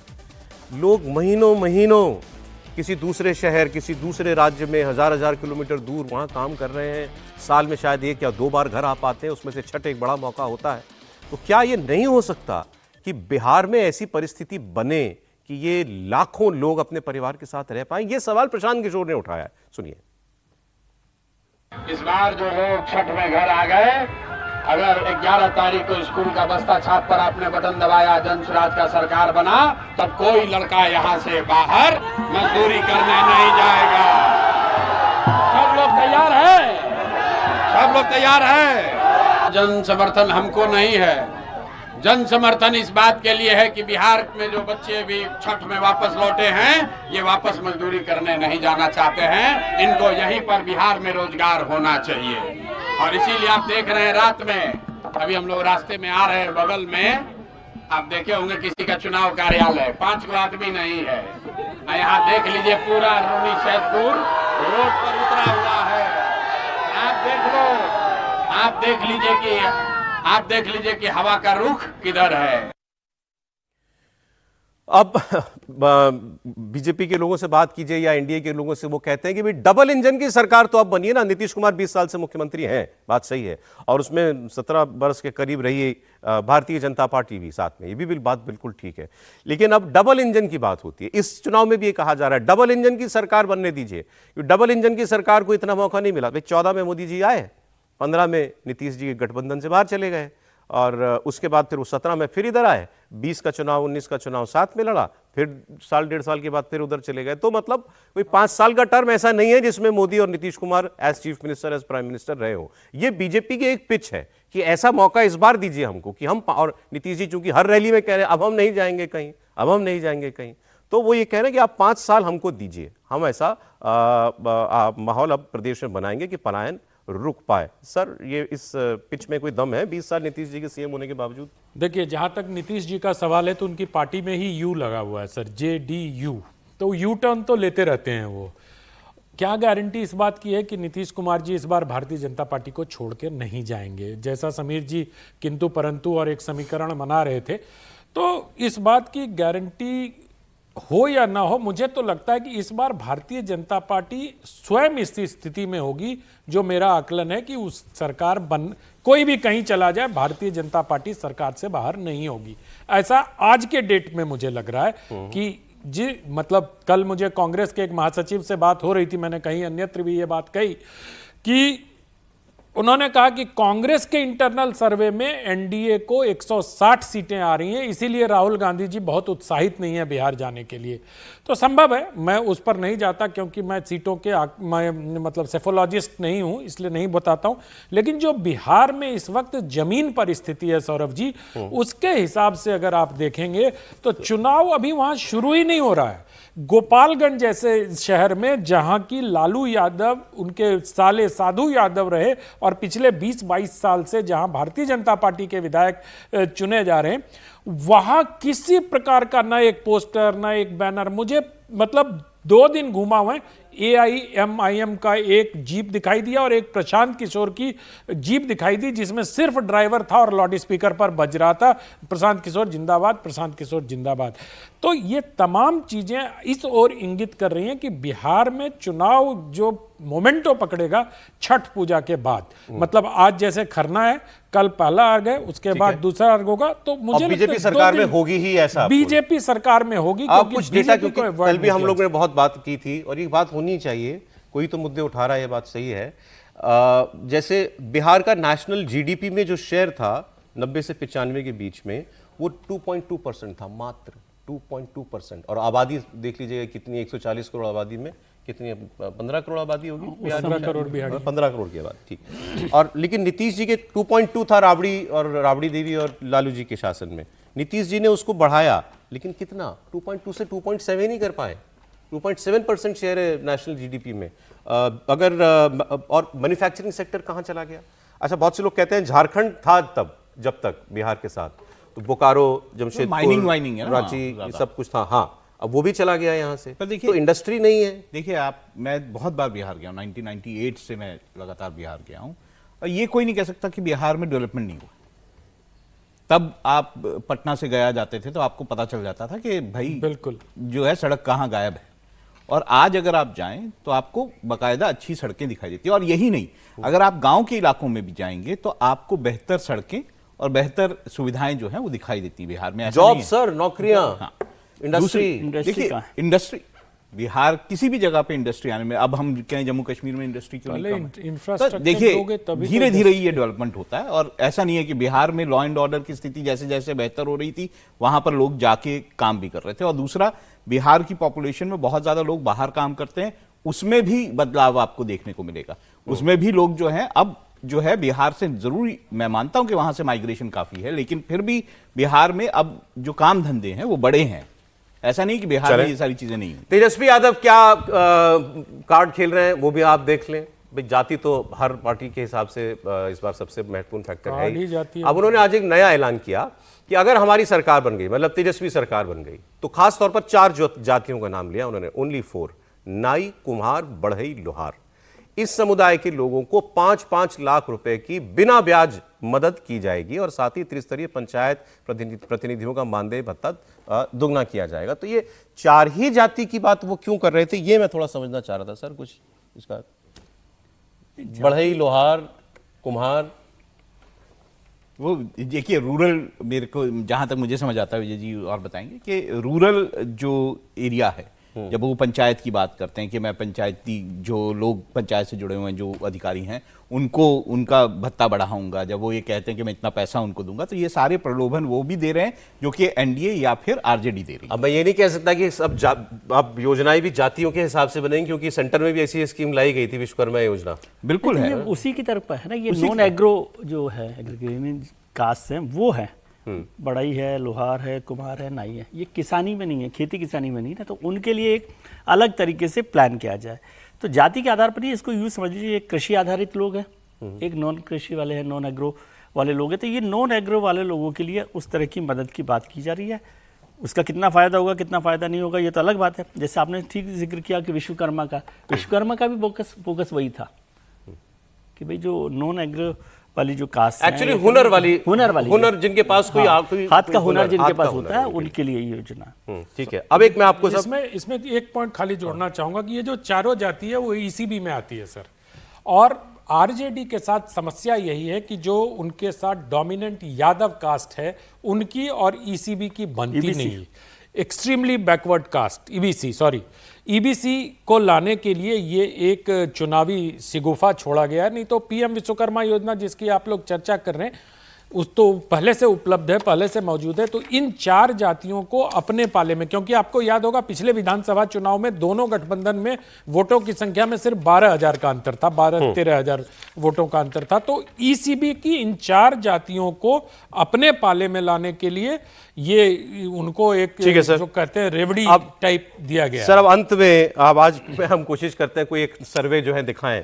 आज सर्वे तो नहीं है लेकिन एक पोल ऑफ पोल है, मतलब हाल फिलहाल में जितने सर्वे आए उनका एक औसत अगर हम बताएं जो ट्रेंड बताएगा आपको, तो आप पता नहीं कि आप लोग कितना सहमत होंगे। एनडीए 110 बहुमत से 12 कम, महागठबंधन 98 मतलब एनडीए से 12 पीछे, और यहां जो सरप्राइजिंग मुझे लगा जनसुराज 24 सीटें, 110 98 24 और किसी को बहुमत नहीं, मतलब किंग मेकर जनसुराज। सर सहमत है? निश्चित रूप से मुझे लग रहा है इससे सहमत हैं आप? निश्चित रूप से प्रशांत किशोर बहुत बेहतर प्रदर्शन करेंगे इस चुनाव के अंदर, और मैं इस बात को मुझे लग रहा है कि प्रशांत किशोर 20 से लेकर 40 सीटों के बीच में कहीं इस बार वो जा सकते हैं। मेरे को भी ये लगता है कि प्रशांत किशोर जो है वो कई सीटों पे स्पॉइलर होंगे, और वो सीटों में जो बदलाव होगा उसके कारण आपको प्रशांत किशोर जो है एनडीए अहेड बट मेजॉरिटी नहीं, बिल्कुल ऐसा लगता है। और इसमें भी ये है कि नहीं बोलेंगे, सब बोलेंगे। मुझे लगता है प्रशांत किशोर ऐसे फैक्टर बनेंगे जो कि किसी की सरकार बना। सर आप बोलिए। मैं ये प्रश्न मैंने बिहार के अपने दौरे में पूछा तो एक बुजुर्ग ने कहा कि बिहार की जनता इतनी मूर्ख नहीं है, देश में केजरीवाल पे भरोसा करके देख लिया उसने, दूसरे केजरीवाल पे भरोसा अब नहीं होने जा रहा है। 22 केजरीवाल ने 11 के पहले 22 साल पहले विश्वनाथ प्रताप सिंह पे भरोसा किया था, उसके बाद केजरीवाल पे भरोसा किया, इस बार प्रशांत किशोर पर भरोसा। एनडीए को मेजॉरिटी मिलेगी? मुझे लगता है एनडीए को क्लियर कट मेजॉरिटी होगी। नहीं, प्रशांत किशोर स्पॉइलर तो हो सकते हैं, नहीं इतने की हंग कर दें असेंबली। विजय जी बहुत सेफ खेलते हैं, स्पॉइलर के तौर पर वो हो सकते हैं, लेकिन नहीं स्पॉइलर हो सकते हैं कि कौन सी सीटों पर कोई बदल जाए नतीजे, लेकिन वो 24 सीटें लाएंगे। यदि ऐसा हो गया तो फिर तो हंग असेंबली होने, लेकिन मुझे किसी हालत में नहीं लगता कि 24 सीटें उनको मिलेंगी। चलें सर, ब्रेक का समय हो गया सर, आगे बात कर लेंगे। हाँ, बिहार की जनता भी गजब है, अनंत कुमार पे भरोसा करेगी, आनंद मोहन पे करेगी, प्रशांत किशोर पे नहीं करेगी। अब एक ऐसी खबर जिससे पाकिस्तान बहुत परेशान है। पाकिस्तान के बॉर्डर पर भारत अब तक का एक सबसे बड़ा सैन्य अभ्यास करने जा रहा है। 30,000 जवानों का जमावड़ा है। आर्मी, नेवी, एयरफोर्स तीनों सेनाओं का जॉइंट ऑपरेशन 28,000 फीट की ऊंचाई तक रेंज के दायरे में किया जाएगा। सबसे बड़े सैन्य अभ्यास को नाम दिया गया है त्रिशूल। शुरू हो गया 10 अक्टूबर से और 10 नवंबर तक ये चलेगा, मतलब 12 दिन का एक सैन्य अभ्यास होने जा रहा है। और मैंने आपको बताया पाकिस्तान की सीमा के बिल्कुल करीब। रक्षा मंत्री राजनाथ सिंह ने हाल ही में भुज एयरबेस पर जाकर उन्होंने कहा था कि अगर पाकिस्तान ने सर क्रीक में कोई हरकत की तो जवाब ऐसा होगा कि पाकिस्तान का इतिहास और भूगोल दोनों बदल जाएगा। अब ये ड्रिल आ गई। इस ड्रिल से पाकिस्तान में और दहशत है। पाकिस्तान को ऑपरेशन सिंदूर के सेकेंड वर्जन का डर तो लग रहा है तब से ही, और यह वजह है कि ड्रिल से 2 दिन पहले 28-29 अक्टूबर को पाकिस्तान ने अपना एयर स्पेस 2 दिन के लिए बंद कर दिया है, कि भारत की तरफ से कुछ होना। पाकिस्तान के एक्सपर्ट सिर्फ यही डिस्कस कर रहे हैं आजकल, भारत अब हमला करेगा, भारत कब हमला करेगा। दिवाली के दिन आईएनएस विक्रांत पर प्राइम मिनिस्टर गए थे, उनकी एक एक एक्टिविटी पाकिस्तान में डिस्कस हुई, उससे पहले दहशत थी, और अब ये जॉइंट एक्सरसाइज आ गई है। और इस ऐलान से पाकिस्तान की नींद कैसे उड़ी हुई है, क्या चर्चा हो रही है उनके मीडिया में, आपको सुनाता हूं। पाकिस्तान जो है वो कह रहे हैं जी गरीब पाकिस्तान। एक इंडिया का था, मैंने अखबार देखी, उसमें कहा bankrupt Pakistan imposes air space restrictions. ये क्या बात हुई? सिक्योरिटी इंपॉर्टेंट है कि बैंकरप्सी इसमें कहां से आ गई? तो इससे मुराद क्या होता है कि ये तासुर देना चाहते हैं कि हम तो नोटम जारी कर सकते हैं, तुम्हें कोई हक नहीं है ये चीजें करने का। आप वैसे ये बड़ी मिसअंडरस्टैंडिंग है। ये जो स्ट्रेटेजिक कम्युनिटी के लोग होते हैं ये मरवाते हैं समटाइम्स गवर्नमेंट्स को। ठीक है जी, देखिए ये है प्रॉब्लम कि India is building up building up building up. China के बॉर्डर पे कोई एक्सरसाइज नहीं करेंगे, टेरेन तो बहुत डिफिकल्ट है, इमीडिएट थ्रेट तो वहां से है, लेकिन करनी किसके खिलाफ है? पाकिस्तान के खिलाफ। मजा तो पाकिस्तान के साथ आना है ना। कश्मीर वाली साइड जो कि मगरबी बॉर्डर जो कि पाकिस्तान की सरहद से बिल्कुल मुत्तसिल इलाके रहीम यार खान वाली साइड से। ऑपरेशन सिंदूर के बाद से हमारे देश में सिक्योरिटी मैटर्स पर डिस्कशन होने लगा, हम लोग भी रोज बात करते ही हैं, लेकिन पाकिस्तान में तो ऑब्सेशन है वहां पर। उनके टीवी पर शायद इससे ज्यादा चर्चा किसी और चीज की होती ही नहीं। भारत हमला कर सकता है, भारत हमला कर सकता है। अब एक तो मैं सर हैरान रह गया, एक डिस्कशन उनके यहाँ कल ये चल रहा था कि अगर किसी तरह भारत पाकिस्तान की 1 लाख स्क्वायर किलोमीटर टेरिटरी पे कब्जा कर ले तो हम अपना न्यूक्लियर हथियार भी नहीं चला पाएंगे, क्योंकि हमको अपनी आबादी पे छोड़ना पड़ेगा। तो मतलब वो उस हद तक सोचते हैं जाकर के। और ये जो एक्सरसाइजेज हो रही हैं सर, ये हमें लग रहा है कि इनकी फ्रीक्वेंसी बढ़ गई है, नेताओं का, लीडर्स का इधर उधर जाकर के स्टेटमेंट्स देना, या पहले था ऐसा? मुझसे पूछ नहीं, मैं कह रहा हूँ कि वो हमेशा से, यदि आप पाकिस्तान गए हों, पाकिस्तान को समझेंगे, तो वहाँ पर इंडिया के खिलाफ जो ऑब्सेशन है वो हमेशा से है। और जब वहाँ की पॉलिटिकल लीडरशिप को कोई पॉलिटिकल क्राइसिस दिखता है, लगता है कि संकट है, कहीं सरकार के खिलाफ कोई लोग खड़ा ना हो जाएं, ये भूख हो रही है, ये पानी नहीं मिल रहा है, डेवलपमेंट नहीं हो रहा है, तो फिर भारत ही उनका एक सहारा है कि भारत को जितनी गालियाँ दी जाए। और ये जो सब भी होता है डिफेंस एक्सरसाइज, ये दिखाने के लिए भी देखो हम तैयार हैं। ऐसा नहीं है कि नहीं है तो बड़ी एक्सरसाइज, 30,000 लोग होंगे सर। हाँ ठीक है, एक्सरसाइज कर रहे हैं। तो वो जब भी पॉलिटिकल क्राइसिस बड़ा होता है, और अभी मुनीर साहब को लग रहा है कि भाई कुछ तो करके दिखाना पड़ेगा ना, वो तो दोनों हैं, सत्ता भी है और सेना भी है, तो इसलिए वो आजकल ज़्यादा दिख रहा है। और ऑपरेशन सिंदूर का जो झैप कह लें, या उसके लिए सफाई देने के लिए भी आपको ज़रूरी है कि आप कैसे दिखाएं कि भाई हम मजबूत हैं। ये सीज़ फायर की बात आपको ध्यान है कि पहले किसी ने कहा भी था पाकिस्तान के, भाई सीज़ फायर के लिए पाकिस्तान ने ही कहा और अमेरिका के आगे हाथ जोड़े और अमेरिका के साथ उसको दखल दिलवाया, ये सारी बातें हो रही है।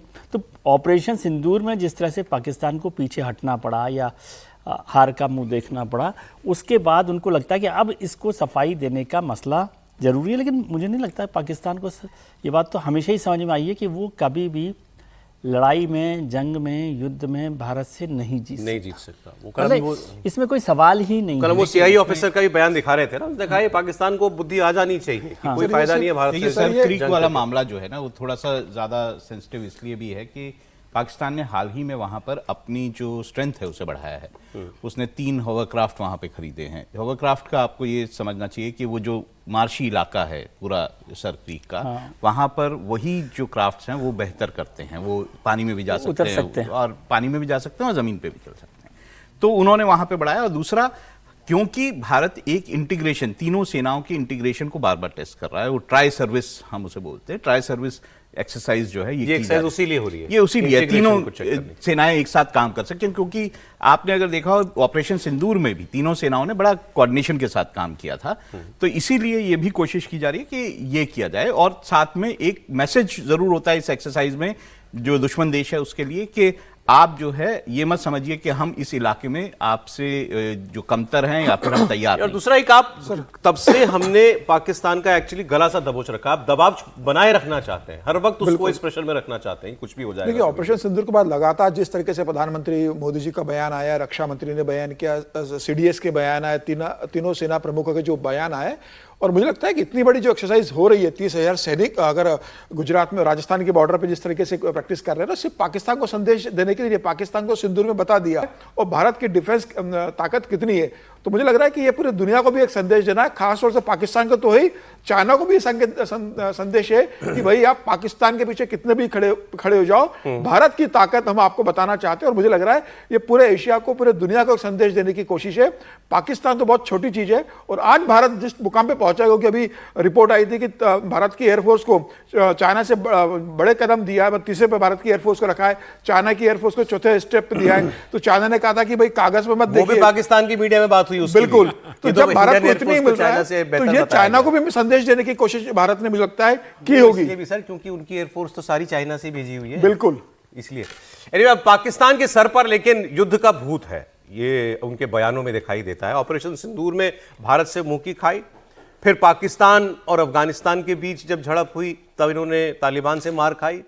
लेकिन इस्तांबुल में समझौते की वार्ता से पहले पाकिस्तान के रक्षा मंत्री ने अब अफगानिस्तान को खुलकर धमकी दे दी। ख्वाजा आसिफ हैं ये, इन्होंने कहा है कि अगर काबुल और इस्लामाबाद के बीच बातचीत से कोई नतीजा नहीं निकलता है तो पाकिस्तान अफगानिस्तान के साथ खुला जंग छेड़ेगा और खुली वॉर होगी। ख्वाजा आसिफ ने मीडिया से बात करते हुए कहा कि हमारे पास अभी एक ही रास्ता है और वो है जंग। तो एक ऑप्शन है, अगर तय नहीं पाते तो फिर हमारी तुम्हारी खुली जंग है।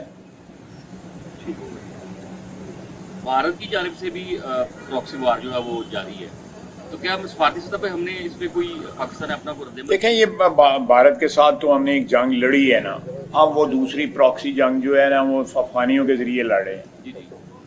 और मैं ऑन रिकॉर्ड हूँ कि अफगान जो हैं वो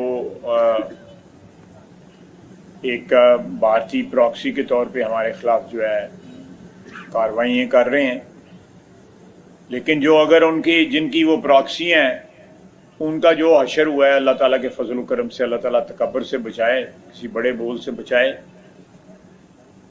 तो अल्लाह ताला की मदद और अल्लाह ताला की नुसरत की ज़रूरत है। अगर नहीं होगा तो फिर ठीक है, एंज तो एंज से एंज तो एंज से ही डिफेंस मिनिस्टर है भाई, पंजाबी भाई कह रहे हैं कि क्या बोल रहे हैं वो, ऐसे तो फिर ऐसे ही सही, लड़ाई तो फिर लड़ाई, मतलब हलवा है, मजाक है क्या। अब मैं तो बार बार कहता हूं आप इनकी लीडरशिप को देखिए, पाकिस्तान का हाल ये क्यों है। देश चला रहा है मुनीर, जिसके लिए उन्हीं के लोगों ने कहा था कि ये तो सेल्समैन बन गया, देश बेच दिया जाकर के ट्रंप के सामने। शहबाज शरीफ, उनको लोग कहते हैं बूट पॉलिशिया ट्रंप का। तीसरा व्यक्ति ये है जो इन्होंने जब ऑपरेशन सिंदूर चल रहा था तो कहा जहाज मार गिराया हमने। इंटरव्यूअर ने पूछ लिया आपके पास कहां से आई ये जानकारी, क्या बोले सोशल मीडिया से। ये लोग हैं ये। और अफगानिस्तान को शायद, ठीक है अफगानिस्तान गरीब मुल्क है, तालिबान आप सैन्य ताकत पे इनके सामने कमजोर है, नहीं ठहरता है, लेकिन वो लड़ना मरना जानते हैं और वो उन्होंने बता दिया है अभी कुछ दिन अभी अटैक करके उन्होंने बताया। अब ये ख्वाजा आसिफ साहब की क्या बताएंगे, इनको कोई मैंडेट ही नहीं है। अब जो बात अभी ये कह रहे थे, ठीक ही सवाल विजय जी ने उठाया कि इन्होंने ऑन रिकॉर्ड क्या बात कही, किसी को समझ में आया? ये पूरे विश्व को समझ में नहीं आया कि पाकिस्तान का जो वजीर है वो के ऑन रिकॉर्ड क्या बोल रहा है।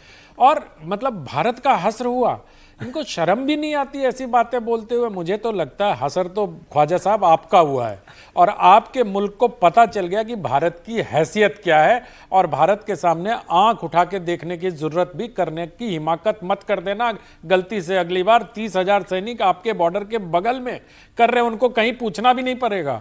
अब इन लोगों को खुली छूट है घुस के मारने की।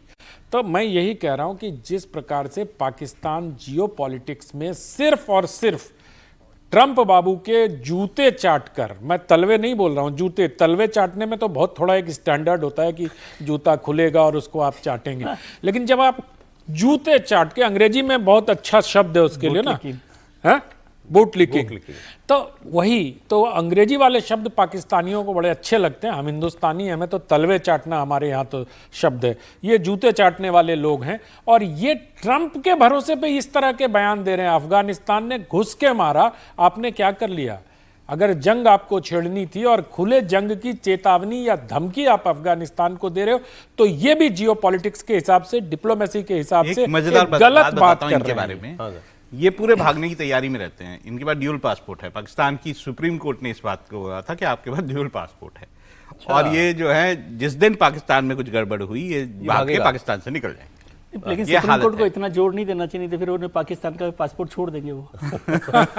लेकिन जो अभी बात हो रही है तालिबान की, देखिए अब बहुत सारे लोगों का ये मानना है कि जो कुछ पाकिस्तान ने अफगानिस्तान में किया, अफगानिस्तान की तालिबान सरकार के खिलाफ जंग पाकिस्तान ने शुरू की थी। पाकिस्तान ने पहले एयर स्ट्राइक किया था, उसके बाद ये सारा झंझट 2-3 राउंड हुआ। ये पाकिस्तान लगातार अलग अलग तरीकों से अफगानिस्तान को डिस्टर्ब करने की कोशिश कर रहा है। और अब ये बात कही जा रही है कि ये सारी वॉर या वॉर की भूमिका पाकिस्तान अमेरिका के लिए कर रहा है, क्योंकि अमेरिका को चाहिए बागराम का एयरबेस। मैं आपको उसके बारे में बता दूं, बागराम का एयरबेस दुनिया का सबसे बड़ा एयरबेस है, दुनिया का सबसे बड़ा एयरबेस है, क्योंकि 20 साल तक अमेरिका अफगानिस्तान में लड़ा था और वो एक ऐसा एयरबेस था, इतना बड़ा किला है वो, इसीलिए ट्रंप का दिल उस पर दोबारा आया है। पहले तो ये भाग गए थे रातों रात, वहां से हेलीकॉप्टर तक छोड़ के चले गए थे अपने, लेकिन अब इनको लग रहा है यार वो तो जगह हमें चाहिए। तालिबान और पाकिस्तान के बीच जंग की असल वजह वो तहरीके तालिबान पाकिस्तान नहीं है, ये बागराम का एयरबेस है। बागराम एयरबेस पर अमेरिका कब्जा करना चाहता है और तालिबान किसी सूरत में ये होने देगा नहीं। और ऐसे में अब ये सवाल है कि पाकिस्तान की एंट्री क्या अमेरिका के इशारे पर हुई है? क्या पाकिस्तान अफगानिस्तान के हमले अमेरिका के इशारे पर पाकिस्तान की तरफ से किए जा रहे हैं? अब ये सवाल खुलकर पूछा जा रहा है। हालांकि अभी मॉस्को में भारत, पाकिस्तान, चाइना, रशिया और ये सेंट्रल एशियन कंट्रीज थे, सबने इस बात पर एतराज़ किया कि अफगानिस्तान के अंदर किसी और देश की सैन्य मौजूदगी नहीं होनी चाहिए। लेकिन ये बातें हो रही हैं कि ये जो अचानक इधर से भारत का दबाव है, उसके बावजूद ये दूसरा मोर्चा अगर पाकिस्तान ने खोला है तो इसके पीछे वो अकेला तो नहीं है, इसके पीछे हाथ तो ट्रंप का ही है। बड़ा मज़ेदार बात है क्योंकि पाकिस्तान जो है उसकी डिप्लोमेसी जो है वो बड़ी ज़बरदस्त इस वक्त दिखाई देती है, चाहे आप उसे गलत माने सही माने। बगराम बेस को वो इसलिए अमेरिका को दिलवाना चाहता है क्योंकि सारी सप्लाई जो है वो पाकिस्तान की तरफ से होगी ऐसे में, और पाकिस्तान को उसमें जो पैसा मिलेगा वो उसकी इकोनॉमी के लिए बहुत ज़्यादा ज़रूरी है। इस वक्त पाकिस्तान तो किराया खाएगा इसका। हाँ बिल्कुल है। और पाकिस्तान इस वक्त जो हालत है पाकिस्तान में, $286.8 बिलियन ये उसकी जनता पे कर्ज है, और जो कि उनके जो रिजर्व्स हैं उससे बहुत बहुत ज़्यादा पैसा है, और एकदम उसकी इकोनॉमी जो है पाकिस्तान की वो बैठने की स्थिति में है। ऐसे में उसने जो आप सऊदी अरेबिया से उसका समझौता देखते हैं वो भी इसी संदर्भ में देखा जाना चाहिए कि आप हमारी इकोनॉमी को बचाए रखिए, हम जो है आपको सारी बाकी सैन्य मदद देंगे। और ये जो बगराम वाला मामला है, जो अफगानिस्तान वाला मामला है, वो भी इसीलिए है कि अमेरिका से उसे आर्थिक मदद मिले ताकि वो बाकी सब। सर, अमेरिका दोबारा घुसना चाहता है अफगानिस्तान में, फिर क्या फिर वैसी लड़ाई शुरू होगी? पहले जो हुआ कई साल जो चली। एक तो मैं माफ़ी के साथ चाहता हूँ कि आपकी जो प्रोडक्शन टीम है उसको ग्रामर का थोड़ा सा कम समझ है। ये जितने बात आपने बोली इसमें क्या की जरूरत ही कहाँ थी? अच्छा आपने सवाल नहीं, स्टेटमेंट होना चाहिए था। ये तो स्टेटमेंट है ना, सवाल कहाँ है इसमें? अमेरिका के कहने पे कर रहा है और अमेरिका की मदद के लिए कर रहा है। और जब वहाँ पर फिर वही बात है कि नो फ्री लंचेज, जब लंच किया है तो कोई तो कीमत चुकानी पड़ेगी ना। बिल तो आएगा, बिल तो आएगा उसका। अच्छा, तो ये मुनीर लंच खा के आया उसकी कीमत देनी पड़ेगी। थोड़ा सा डिस्काउंट ये है कि भाई 30% डिस्काउंट, उनको भी कुछ मदद मिल जाएगी। आजकल वो चलता है ना, डिस्काउंट नहीं बोलते सर, उसको टिप बोलते हैं। टिप सही बोला है। तो जो टिप है, और अमेरिका युद्ध करे ना करे उसको, वो बगराम से क्या होता है कि उसका ताकत जो मिलिट्री कंट्रोल है ना वो ज्यादा मजबूत हो जाता है। वो चाइना के संदर्भ में, चाइना के संदर्भ में चाइना है, ईरान है, सभी कुछ आ जाता है उसके लिए। वो सब कुछ उसके निशाने पर होता है, उसमें होता है, दायरे में होता है। इसलिए अमेरिका की नज़र वहाँ पर बगराम पर है और उसको। लेकिन ये अमेरिकी लोग जो हैं ये कुछ नहीं सीखते अपने इतिहास से। ये पाकिस्तान इनका पार्टनर बना रहा, ओसामा बिन लादेन को छुपाए रखा अपने यहाँ पर, इनको मरने के लिए वहाँ ढूंढो जाके पीस प्राइस इसीलिए तो मांगते रहते हैं जो मिलता है। अब ये फिर उसी पर भरोसा नहीं, लेकिन वो ये जानते हैं ना कि भारत के साथ तो इस तरह का डील नहीं हो सकती। हमारी तो ज्योग्राफी नहीं मेल खाती ना, हम उधर है नहीं, मेल भी नहीं खाती, और वो उस तरह की मदद हम नहीं कर सकते। हम अपनी डिप्लोमेसी, अपने देश के इंटरेस्ट, उन सबको ध्यान में रखकर करते हैं। पाकिस्तान का काम है कि वो अमेरिका के इंटरेस्ट को ध्यान रखे, अमेरिका के इंटरेस्ट में भी पाकिस्तान का इंटरेस्ट है, ये भी बात है। इसलिए ये मत कहिए कि पाकिस्तान के नेशनल इंटरेस्ट का ध्यान नहीं रख रहे पाकिस्तान की लीडरशिप, वो कर रहे हैं। और पाकिस्तान, अफगानिस्तान का बगराम अमेरिका के लिए बहुत इंपॉर्टेंट चीज़ है। लेकिन इसको ये मत समझिए कि केवल वो युद्ध के लिए कर रहा है, तो ताकि सनद रहे वाली जगह पर है कि भाई देखो मैं यहाँ बैठा हूँ। ट्रंप की कुछ और बातें बता देता हूँ आपको। अमेरिका के राष्ट्रपति डोनाल्ड ट्रंप एशिया की यात्रा पर आए हुए हैं, आसियान की बैठक में भाग लेने के लिए फिलहाल मलेशिया में है। मलेशिया पहुंचते ही ट्रंप ने थाईलैंड और मलेशिया के बीच सीज फायर का समझौता करा दिया, या कम से कम दावा कर दिया। कहा कि जिसे लोग असंभव मान रहे थे उसे मैंने संभव किया। ट्रंप जब मलेशिया पहुंचे तो जोरदार तो खूब स्वागत हुआ उनका, और यहाँ तो पहली बार मुझे थोड़ा वो नाचते वाचते भी दिखाई दे रहे। तस्वीरें दिखा दीजिएगा स्क्रीन पे, डांस कर रहे हैं, दिखा दीजिए। अच्छा, ये हुनर भी है।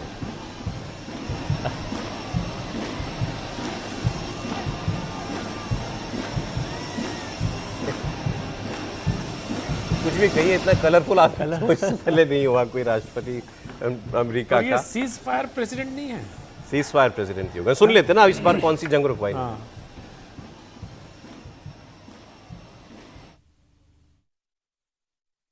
President Xi, very good. We're going to be meeting. We'll have a good meeting. I'm pretty sure we're going to have a great meeting, maybe a great meeting.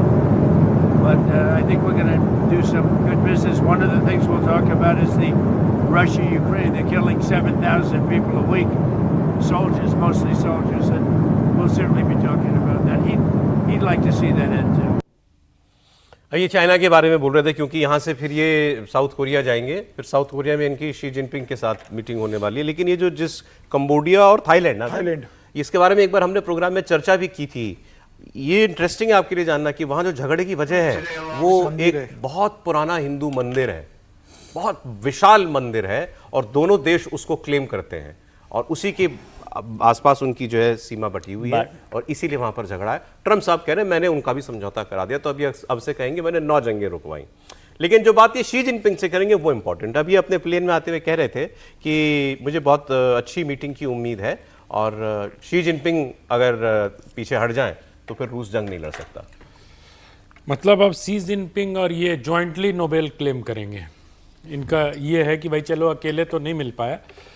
मुझे लगता नहीं है कि शी जिनपिंग इस प्रकार से वो दबाव बनाने का प्रयास जरूर कर रहे हैं। ट्रंप और दबाव मतलब साम दाम दंड भेद चारों प्रकार का देख लिया चीन के साथ करके उन्होंने।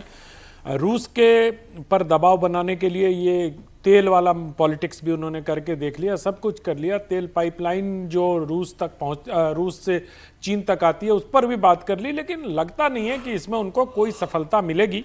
हालांकि वो अब ये कह सकते हैं कि चीन अपनी कोई भूमिका निभाए। अब ये देखना बहुत दिलचस्प होगा कि इस जियोपॉलिटिक्स में चीन अपने आप को कहां पोजीशन करता है। लेकिन चीन रूस के खिलाफ जाएगा इसमें मुझे संदेह है, क्योंकि इन दोनों का वैचारिक धरातल भी एक है और इन दोनों की बहुत सारी जो साझी चीजें हैं, वो जो साझा व्यापार है, साझा सब कुछ है। दबाव में कब आया है इनके? कब आया? वही मैं कह रहा हूं। और वो हर मायने में दुनिया की दूसरी सबसे बड़ी सुपर पावर है। मैं ये नहीं कह वो दबाव में नहीं, इस बार अनुरोध के टोन में बोल रहे ना कि भाई हम कह रहे हैं थोड़ा कर दीजिए, थोड़ा कर दीजिए। हाँ। इस टोन में अगर चीन उनको कंसीडर करता है, मैं सिर्फ यही कहता हूं कि अगर उनके अनुरोध को कंसीडर करने के लिए भी अपने सामने लेता है तो रूस को कोई दबाव बना पाएगा या रूस पर कोई मतलब अनुरोध भी दे पाएगा, इसमें मुझे संदेह है। ये इनके पास अब केवल एक विकल्प है जो खुद बोल चुके, जंग रुकवाने का। जहां हो वहीं रुक जाओ। जितनी जमीन रूस ने ले ली। और अभी इन्होंने एक स्टेटमेंट, इनसे सवाल हुआ था व्हाइट हाउस में, ओवल ऑफिस में, पुतिन को लेकर के कि क्या पुतिन पर वो प्रतिबंध काम करेंगे, तो उन्होंने कहा देखते हैं। लेकिन साथ में बोला कि ज़ेलेंस्की को भी मानना पड़ेगा, इट टेक्स 2 to tango। तो असल में तो ये एक्चुअली इनको पता है मेरी चल तो इसी पे सकती है, फिलहाल वो भी नहीं मान रहा है। सर एक तस्वीर दिखा रहा हूं आपके पास ही आ रहा हूं। मलेशिया में शी जिनपिंग और ट्रंप की मुलाकात होगी, देखते हैं क्या होता है उसमें। रूस ने इस बीच में यूक्रेन पर एक बहुत बड़ा हमला किया है और इस बार यूक्रेन की राजधानी कीव के रिहायशी इलाकों को निशाना बनाया है। इसमें 4 लोगों की मौत हुई है और इस बीच ज़ेलेंस्की ने पश्चिमी देशों से अब अपने लिए एयर डिफेंस सिस्टम की मांग की है। कहा है कि हम तभी अपने शहरों को बचा सकते हैं। और ये हमला तब हुआ जब ज़ेलेंस्की भी देश के बाहर थे, ब्रिटेन के दौरे पर गए हुए थे। और कल मैं एक तस्वीर देख रहा था, एक रेजिडेंशियल अपार्टमेंट के ऊपर जाकर के उन्होंने ड्रोन या मिसाइल से अटैक किया, कई लोग उसके अंदर मारे गए थे। और उनकी एक कोशिश और है पुतिन की, सर्दियां आ गई हैं, इनकी सारी एनर्जी और इलेक्ट्रिसिटी सप्लाई कट कर। बिल्कुल, और ऊर्जा की वैसे संकट से यूक्रेन गुजर रहा है और इतनी ठंड में लोग बिना गर्म पानी के, बिना ऊर्जा के और बिजली नहीं रहेगी तो कैसे रहेंगे, बहुत बड़ी समस्या है यूक्रेन के सामने इस समय। और पिछले साल भी यूक्रेन इस समस्या से गुजरा था। तो मुझे लग रहा है कि अब रूस को लग रहा है कि भाई अब समय आ गया है कि इस लड़ाई को बहुत लंबा नहीं खींचना है। फाइनल असॉल्ट है, बिल्कुल फाइनल असॉल्ट की तरफ बढ़ रहा है, क्योंकि रूस भी अब थक गया है। 3 साल से आप इस युद्ध के अंदर, और पुतिन को भी अपने देश की जनता को जवाब देना पड़ेगा। और जनता भी कह रही है कि भाई आप इस पार या उस पार का फैसला कर लो, या तो आप पूरे यूक्रेन का कब्जा कर लो या इस स्टेज में आ जाओ कि अपने कदम पीछे खींच लो। तो मुझे लग रहा है कि अब रशिया को भी लग रहा है, पुतिन को, कि जिस तरीके से स्टेज पर चले गए अब फाइनल हमला करके एक बार का पुतिन को सरेंडर करने के लिए मजबूर करो और अपने टर्म्स पे वहां पर युद्ध विराम लेकर आओ। बाकी जो आसियान समिट के लिए जो आज वहां पर ट्रम्प साहब पहुंचे, तो देखिए चीन के राष्ट्रपति से वो जरूर मिलेंगे, लेकिन चीन ने जिस तरीके से रेयर अर्थ को लेके अमेरिका की गर्दन दबाई थी, उसके बाद खबर ये आ रही है कि वर्ल्ड के जितने बड़े कंटेनर्स की कंपनी है उसमें सबसे बड़ा हिस्सा चाइना का था। अब चाइनीज कंपनियों ने अमेरिकन की बड़ी कंपनियों को जहाज के लिए कंटेनर देना मना कर दिया, या रेट इतने बढ़ा दिए कि वो कंपनियां बहुत परेशान है। तो कह ट्रम्प ये भी बात करेंगे कि अब पूरा कंटेनर मिलना ही बंद हो गया है अमेरिका की बड़ी कंपनियों को, क्योंकि ज्यादातर कंपनियों पे चाइनीज बिजनेसमैन का पैसा लगा है और लोगों ने कह दिया जो $10 का मिलता था डॉलर का, सीधे उसके $100 कर दिए। तो मुझे लग रहा है कि अब ट्रम्प के सामने भी समस्या है कि इतना बड़ा टैरिफ लगाने के बाद भी चीन ने अपने कदम पीछे नहीं खींचे और चीन बहुत कूलली अमेरिका के साथ डील कर रहा है। मुझे लग रहा है अब ये एक बड़ी समस्या अमेरिका के सामने ये था आपके लिए आज का इंटरनेशनल अपडेट। मैं बोलता हूँ यदि टाइम में, एक तो खैर अभी मैं मलेशिया बात कर रहा था, हमारे मित्र वहाँ से लौट रहे हैं तो वहाँ पर काफ़ी हलचल ये आसियान को लेकर हो रही है। लेकिन मुझे लगा कि दुनिया में दो लोग हैं, एक ट्रम्प साहब और एक आप, जो मानते हैं कि रूस के साथ वो सीज फायर करवा देंगे। इसलिए आप रोज चर्चा करते हैं। नहीं सर, मैं तो चाह मैं बस वो 25% हटवाना चाहता हूँ। इंटरेस्टिंग ये शांति दूत है ना। नहीं, इंटरेस्टिंग ये भी है कि जो बात हो रही है कि साउथ कोरिया में क्या नॉर्थ कोरिया के प्रेसिडेंट से उनकी मुलाकात हो सकती है, किम ट्रम्प कर सकते हैं, नो प्रॉब्लम। ये बार-बार बात भी हो रही है कि वहां पर अगर ऐसा होता है तो एक इंटरेस्टिंग। ये बात करते हैं योगी आदित्यनाथ की और राम मंदिर की। अयोध्या में राम मंदिर में रामलला तो विराजमान हो चुके, रोजाना लाखों लोग उनके दर्शन करने के लिए वहां पहुंचते हैं। अब राम मंदिर में ध्वजारोहण की तैयारी चल रही है। एक्चुअली जो परिसर अभी आप देखते हैं वो पूरा तैयार नहीं है, वो अब कुछ दिनों में बनकर पूरी तरीके से तैयार हो जाएगा, तो फिर उसके शिखर के ऊपर एक ध्वज स्थापना की जाएगी। अब प्रधानमंत्री नरेंद्र मोदी को उन्होंने इस बात के लिए आमंत्रित किया था और 25 नवंबर को राम मंदिर में ध्वजारोहण प्रधानमंत्री जाकर के करेंगे और इसकी तैयारियां वहां बहुत जोर शोर के साथ चल रही हैं। प्रधानमंत्री नरेंद्र मोदी राम मंदिर के 161 फुट ऊंचे शिखर पर 22 फीट लंबे और 11 फीट चौड़े भगवा ध्वज को फहराएंगे। ये कार्यक्रम प्राण प्रतिष्ठा की तरह ही भव्य होगा और इस अवसर का साक्षी बनने के लिए 10,000 मेहमान वहां पर बुलाए गए हैं। कार्यक्रम के मुख्य अतिथि संघ प्रमुख मोहन भागवत हैं। मोहन भागवत जी, जहां तक मुझे याद आ रहा है, उस वाले कार्यक्रम में बिल्कुल उसमें थे। बिल्कुल। तो ये समारोह राम मंदिर के निर्माण कार्य के पूर्ण होने का एक किस्म से जो है वो होगा, प्रतीक होगा। प्रधानमंत्री मोदी अयोध्या में ध्वजारोहण की तैयारी कर रहे हैं तो यूपी के सीएम योगी जेवर एयरपोर्ट के उद्घाटन की तैयारियों में जुटे हुए हैं। जेवर एयरपोर्ट यहाँ ग्रेटर नोएडा के बगल में है, दिल्ली से बहुत दूर नहीं। इस सिलसिले में योगी ने प्रधानमंत्री मोदी से मुलाकात भी की और माना जा रहा है कि उन्होंने प्राइम मिनिस्टर मोदी से जेवर एयरपोर्ट के उद्घाटन का करने का उनसे अनुरोध किया है और योगी आदित्यनाथ कल ही जेवर एयरपोर्ट की तैयारियों का जायजा लेने भी वो गए थे। तो ये दो खबर हैं योगी जी से और मोदी जी से जुड़ी हुई। तो आइए पहले हम जरा वो राम मंदिर वाली बात जो है उसको कर लेते हैं। मैं तो सर अभी तक नहीं जा पाया हूँ, आप जा पाए अयोध्या? हाँ, मैं 2-3 बार जा चुका हूँ। थोड़ा सा आपसे व्यूअर्स के लिए ये जानना है कि कितना काम बचा था जो अब पूरा होगा और जिस पर फिर उसके बाद ध्वजा रहेगी? देखिए, प्रथम तल का जब पिछली बार प्रधानमंत्री नरेंद्र मोदी, संघ प्रमुख मोहन भागवत जी और गिरी जी 3 लोग मंच पर बैठे थे और चंपत राय जी कर रहे थे, उसके बाद प्रथम तल बन गया। प्रथम तल पर राम दरबार स्थापित हो गया, उसके ऊपर वाला तल भी बन गया है और परकोटा का काम जो होता है, वो चारों तरफ जो परकोटे बनाए जा रहे हैं राम मंदिर में, उसका काम भी अंतिम चरण में है। लक्ष्मण के वो कोई जटायु वाली मंदिर से लेके और जो प्रवेश का द्वार है इधर हनुमत क्या है वो बजरंगबली के जो मंदिर है, हनुमानगढ़ी वाली जो सड़क है, वहां से सामने से एंट्री से लेके पूरा जो परकोटा है वो तैयार हो गया। और परकोटा बहुत महत्वपूर्ण है, उसमें पूरे देश की संस्कृति ही नहीं दिखाई देगी, पूरे देश के देवी देवताओं के बारे में भी, न सिर्फ उनकी मूर्तियां स्थापित की गई हैं, उनके बारे में भी विस्तार से बताया गया है। शंकर जी का एक मंदिर था वहां परिसर में, वो बनकर तैयार हो चुका है। तो मुझे लगता है कि 25 नवंबर से, और जहां तक मेरी जानकारी है कि जो छोटे मोटे काम होंगे 30 नवंबर तक ये काम पूर्ण हो जाएगा और राम मंदिर का जो एक स्वप्न हिंदुओं ने इस देश के देखा था, 500 वर्षों की 600 वर्षों की लड़ाई के बाद प्रभु श्री राम अपने भव्य मंदिर में विराजमान हो गए हैं। उनका जो परिसर है वो भी उतना भव्य होगा और उसके बाद एक दूसरा कार्य प्रारंभ होगा जो राम म्यूजियम के नाम से, मंदिर म्यूजियम के नाम से अयोध्या में ही बनाया जा रहा है। अलग है वो, इस परिसर से अलग कैंपस है, इस परिसर से अलग है। ये मैंने कहा अयोध्या में भगवान राम की बड़ी विशाल मूर्ति भी लगी थी। एक बात और जो मैं ये कह रहा हूं कि इस कार्यक्रम में आपने बताया दर्शकों को बहुत भव्यता के साथ मनाया जाएगा, लेकिन इस कार्यक्रम में जो भागीदारी होगी वो अयोध्या और आसपास के जो समाज के विभिन्न वर्गों के लोग हैं उनको प्रमुखता से इस बार आमंत्रित किया गया है, ताकि हर समाज को प्रभु श्री राम के मंदिर में दर्शन करने का। पिछले जनवरी वाले जो कार्यक्रम था जिसमें बड़े बड़े सेलिब्रिटीज थे, सितारे थे, उद्योगपति थे, जो वैसा नहीं होगा, क्योंकि इसमें आम आदमी को प्रमुखता। और उस बार तो सारे राजनीतिक दलों को भी न्योता गया था जी, बिल्कुल ठुकरा दिया, किसी ने बहाना बना के, किसी ने सीधे सीधे, किसी ने कहा संघ का कार्यक्रम है, कांग्रेस ने तो सीधा यही कहा था। हाँ, इस बार आपको लगता है बुलाया तो जाएगा? राहुल जी और अखिलेश जी तो शायद अभी तक नहीं जा पाए हैं मंदिर अयोध्या के, जहां तक मुझे याद पड़ता है। अब इस बार मेरी जानकारी के हिसाब से ये कार्यक्रम में राजनीतिक दलों को शायद न्योता नहीं जाएगा। क्या इसमें पॉलिटिकल पार्टीज के नेताओं को बुलाया जाएगा? मुझे लगता है बुलाया जाएगा, पिछली बार भी बुलाया गया था, और मुझे लगता है कि ये बड़ा कार्यक्रम है, और प्रभु राम तो सबके हैं, क्योंकि बीजेपी का तो कार्यक्रम नहीं है, भले ही वहाँ पर भारतीय जनता पार्टी की सरकार है, तो सबको बुलाना चाहिए। अब किस किस को बुलाते हैं, क्या होता है, इतना बड़ा कार्यक्रम ही 10,000 लोगों को बुलाया जा रहा है, तो मुझे लग रहा है कम से कम 500 वीआईपी तो बुला ही जाएंगे विभिन्न दलों के, और सबको बुलाना चाहिए मुझे लगता है इसके अंदर।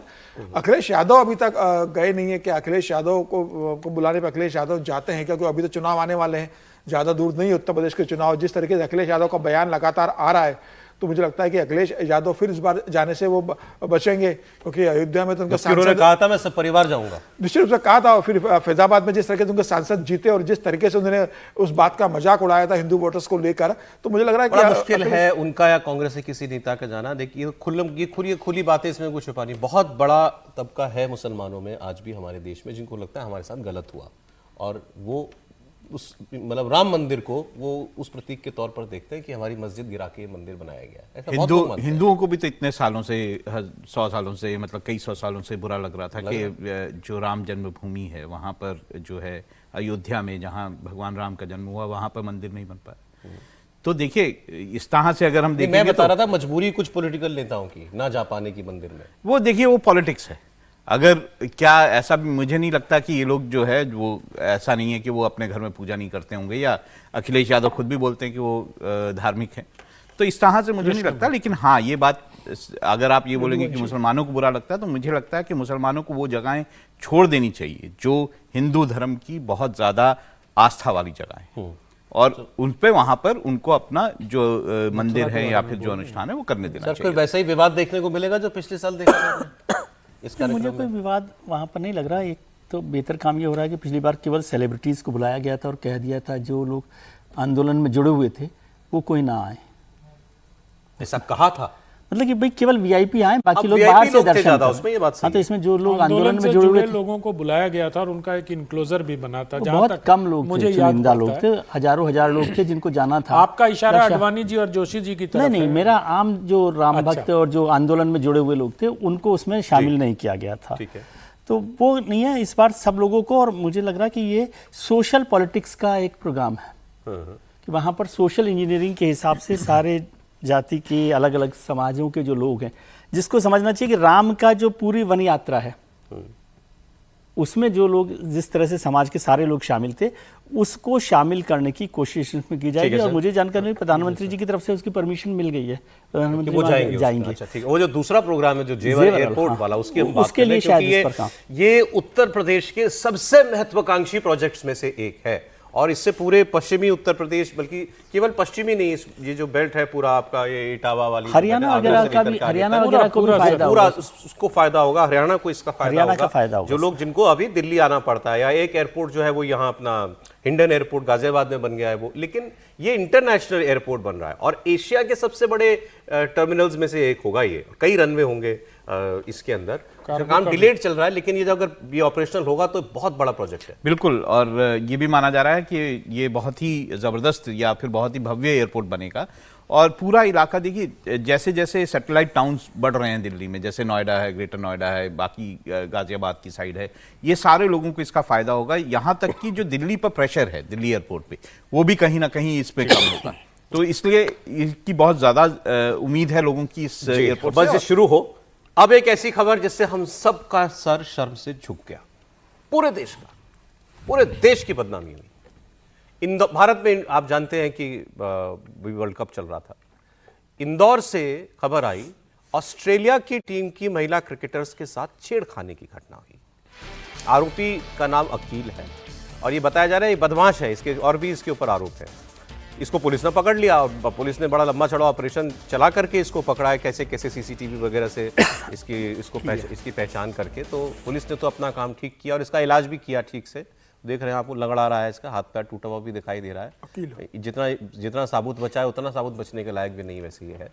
लेकिन ये कांड हुआ अपने होटल से निकलकर। ये दोनों महिला क्रिकेटर्स, देखिए बाइक पर जाता हुआ भी दिखा, होटल से निकलकर एक कैफे में जा रही थी। और मैं उस एरिया को जानता हूं जहां पर ये लोग रहे हैं। समीर जी तो बहुत नजदीक से, बड़ा अच्छा पॉश एरिया है। रेडिसन होटल में ठहरे थे, अच्छा पॉश एरिया था। ये आदमी बाइक से पीछे से आया और इसने उन दोनों महिलाओं में से एक को बड़े खराब तरीके से टच किया। उसके बाद वो लड़कियां जो हैं वो वहां परेशान हुई। तो एक अच्छी चीज वो भी बतानी चाहिए जो अच्छा हुआ, एक राहगीर ने देखा कि ये दो विदेशी महिला और ये कुछ परेशान है, उससे जाके पूछा मामला क्या है। तो उन्होंने ऐसा बताया, तो उस व्यक्ति ने पुलिस को बुलाया। इन लड़कियों ने तब तक, महिला क्रिकेटर्स ने अपनी जो ऑस्ट्रेलिया की जो सिक्योरिटी टीम इनके साथ आई होगी उनको कॉल किया। तो खैर सब कुछ हो गया, लड़का पकड़ा गया, माफ़ी मांगी। जो मेरे ख्याल से बीसीसीआई के जो है उन्होंने तो माफ़ी मांगी है कि हमारे मेहमान थी और इनके साथ हमारे देश में ऐसा हुआ तो हम माफ़ी मांगते हैं इनसे। लेकिन मध्य प्रदेश के सीनियर मंत्री हैं कैलाश विजयवर्गीय, उनका बयान जब आया तो बहुत ताज्जुब हुआ, क्योंकि ये एक सीनियर आदमी है।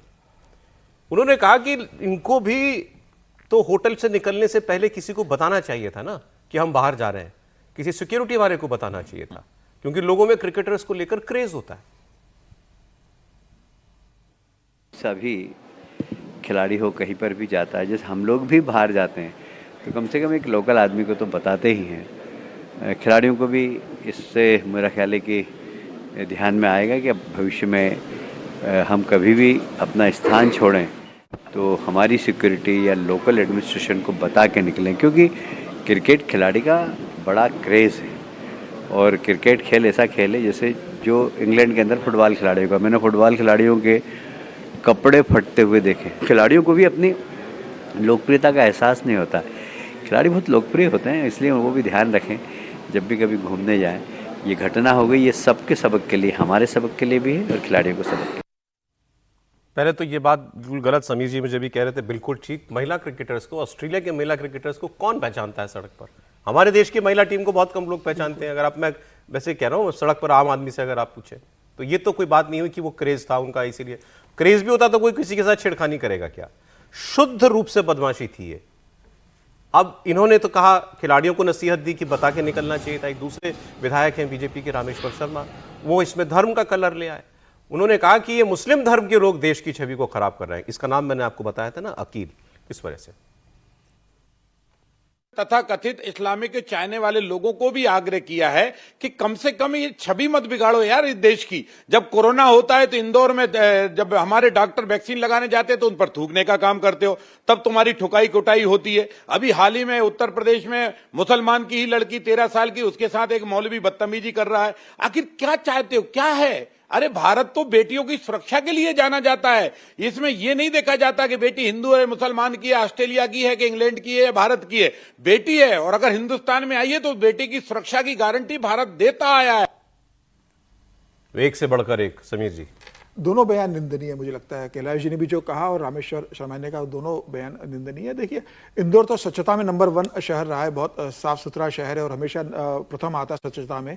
और उस वहाँ कैलाश विजयवर्गीय की तो इंदौर के मेयर भी रहे, अभी तो पीडब्ल्यूडी मंत्री, बड़े नेता, भारतीय जनता पार्टी के राष्ट्रीय महासचिव दिल्ली में वो रहे हैं। इस तरीके से कैलाश जी, किसी को बता के जाना चाहिए था। भाई, आप कोई भी महिला हो, खुद ही मान रहे हो कि हमारा शहर विदेशी सेफ नहीं है। इंदौर में आते हैं, उज्जैन में जितने भी महाकाल के दर्शन करने लोग आते हैं, महिलाएं आती हैं, विदेशी लोग आते हैं, वो पहले इंदौर लैंड करते हैं, इंदौर में रुकते हैं। और इंदौर एक बड़ा शहर है, मिनी बॉम्बे कहा जाता है, तो लोग इंदौर में घूमने आते हैं, मार्केटिंग करने आते हैं। अगर खिलाड़ी आए हैं या कोई विदेशी है तो सिर्फ इसलिए कि वो विदेशी इस तरह से व्यवहार किया जाए, मुझे लगता है ये बहुत गलत है। और कैलाश विजयवर्गीय को कहना चाहिए था। हालांकि कैलाश विजयवर्गीय का जो पहला बयान आया था, उन्होंने कहा था कि पूरे इंदौर पे ये धब्बा लगा है और उसके ऊपर कठोर कार्रवाई होना चाहिए। बाद में उनका दूसरा बयान आया, मुझे लग रहा है कैलाश विजयवर्गीय जैसे बड़े नेता को दूसरा जो इससे बचना चाहिए। रामेश्वर शर्मा ने तो हद ही कर दी। मुझे लगता है मुसलमान है इसलिए वो देश को बदनाम कर रहा है। जो राजनीतिज्ञ हैं, जो राजनेता हैं, उन्हें अपने बयानों पर संयम रखना चाहिए। शर्मनाक बयान है। दूसरा, इंदौर को जो लोग जानते हैं, इंदौर ऐसा शहर है जिसमें रात में खाऊ गली जैसे आयोजन होते हैं। पूरी रात जो है वो एक बाजार है जो कि खाने के लिए लगता है। सराफा और सराफा बाजार, 56 दुकान और सराफा। तो मेरे ख्याल से शहर की छवि भी धूमिल हो रही है। और मध्य प्रदेश, देखिए हैरानी किसी को नहीं होनी चाहिए, मध्य प्रदेश में अगर आप एक दिन की बात करें तो महिलाओं के खिलाफ 88 अपराध होते हैं।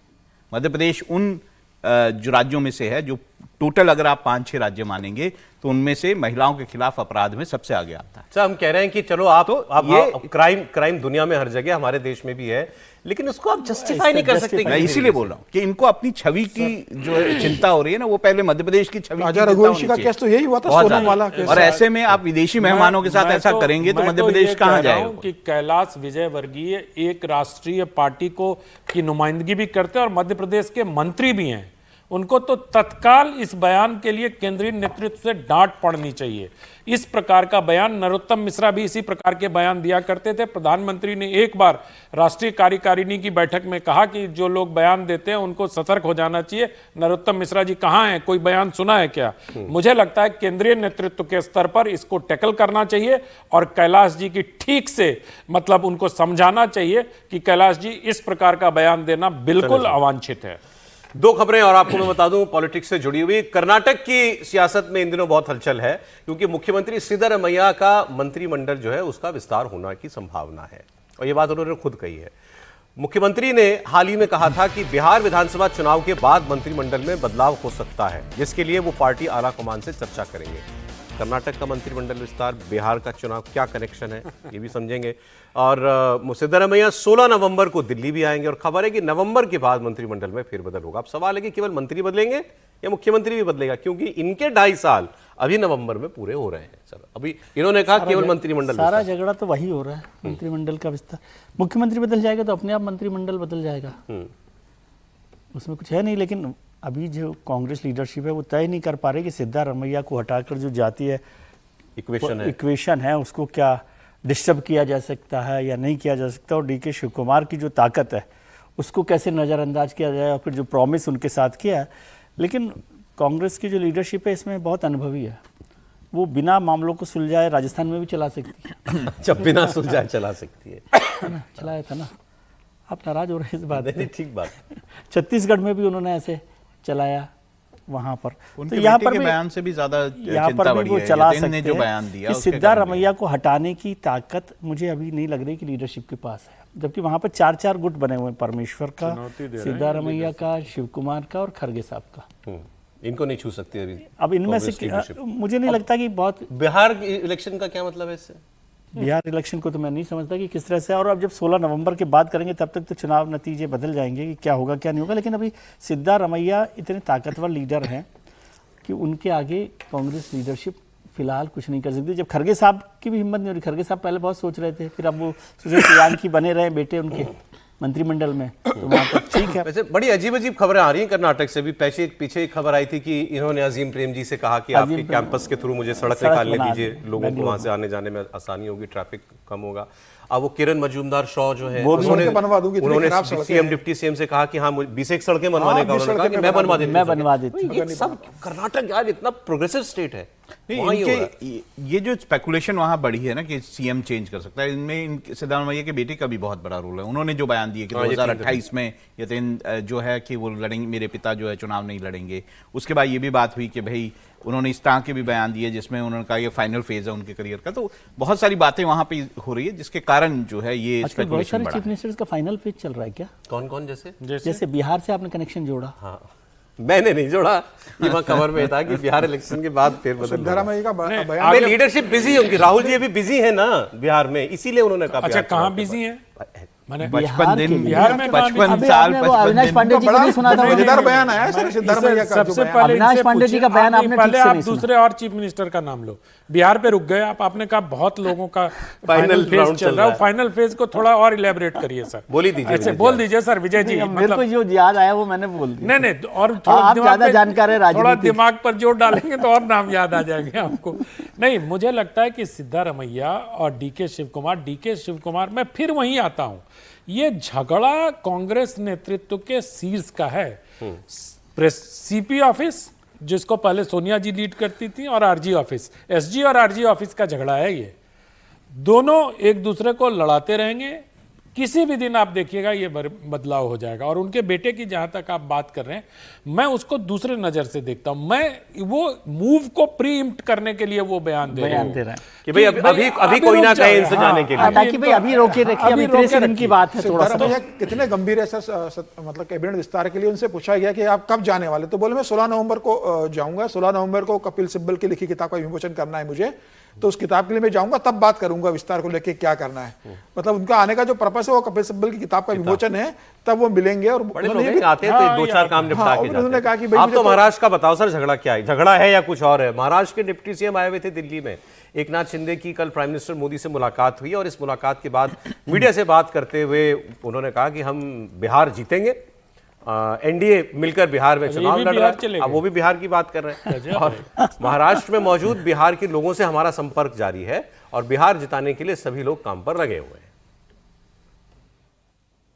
बिहार तो जीतेंगे, एनडीए बिहार जीतेगी, बिल्कुल जीतेगी। आप भी जाएंगे सर? और हमारे तो जहाँ बिहार के लोग रहते हैं, मुंबई, एमएमआर, थाने में सभी हमारी बैठकें शुरू है और वो काफ़ी लोग हैं जो बिहार से महाराष्ट्र में आए हुए कामकाज करते हैं, खास करके शहरों में, और उनको भी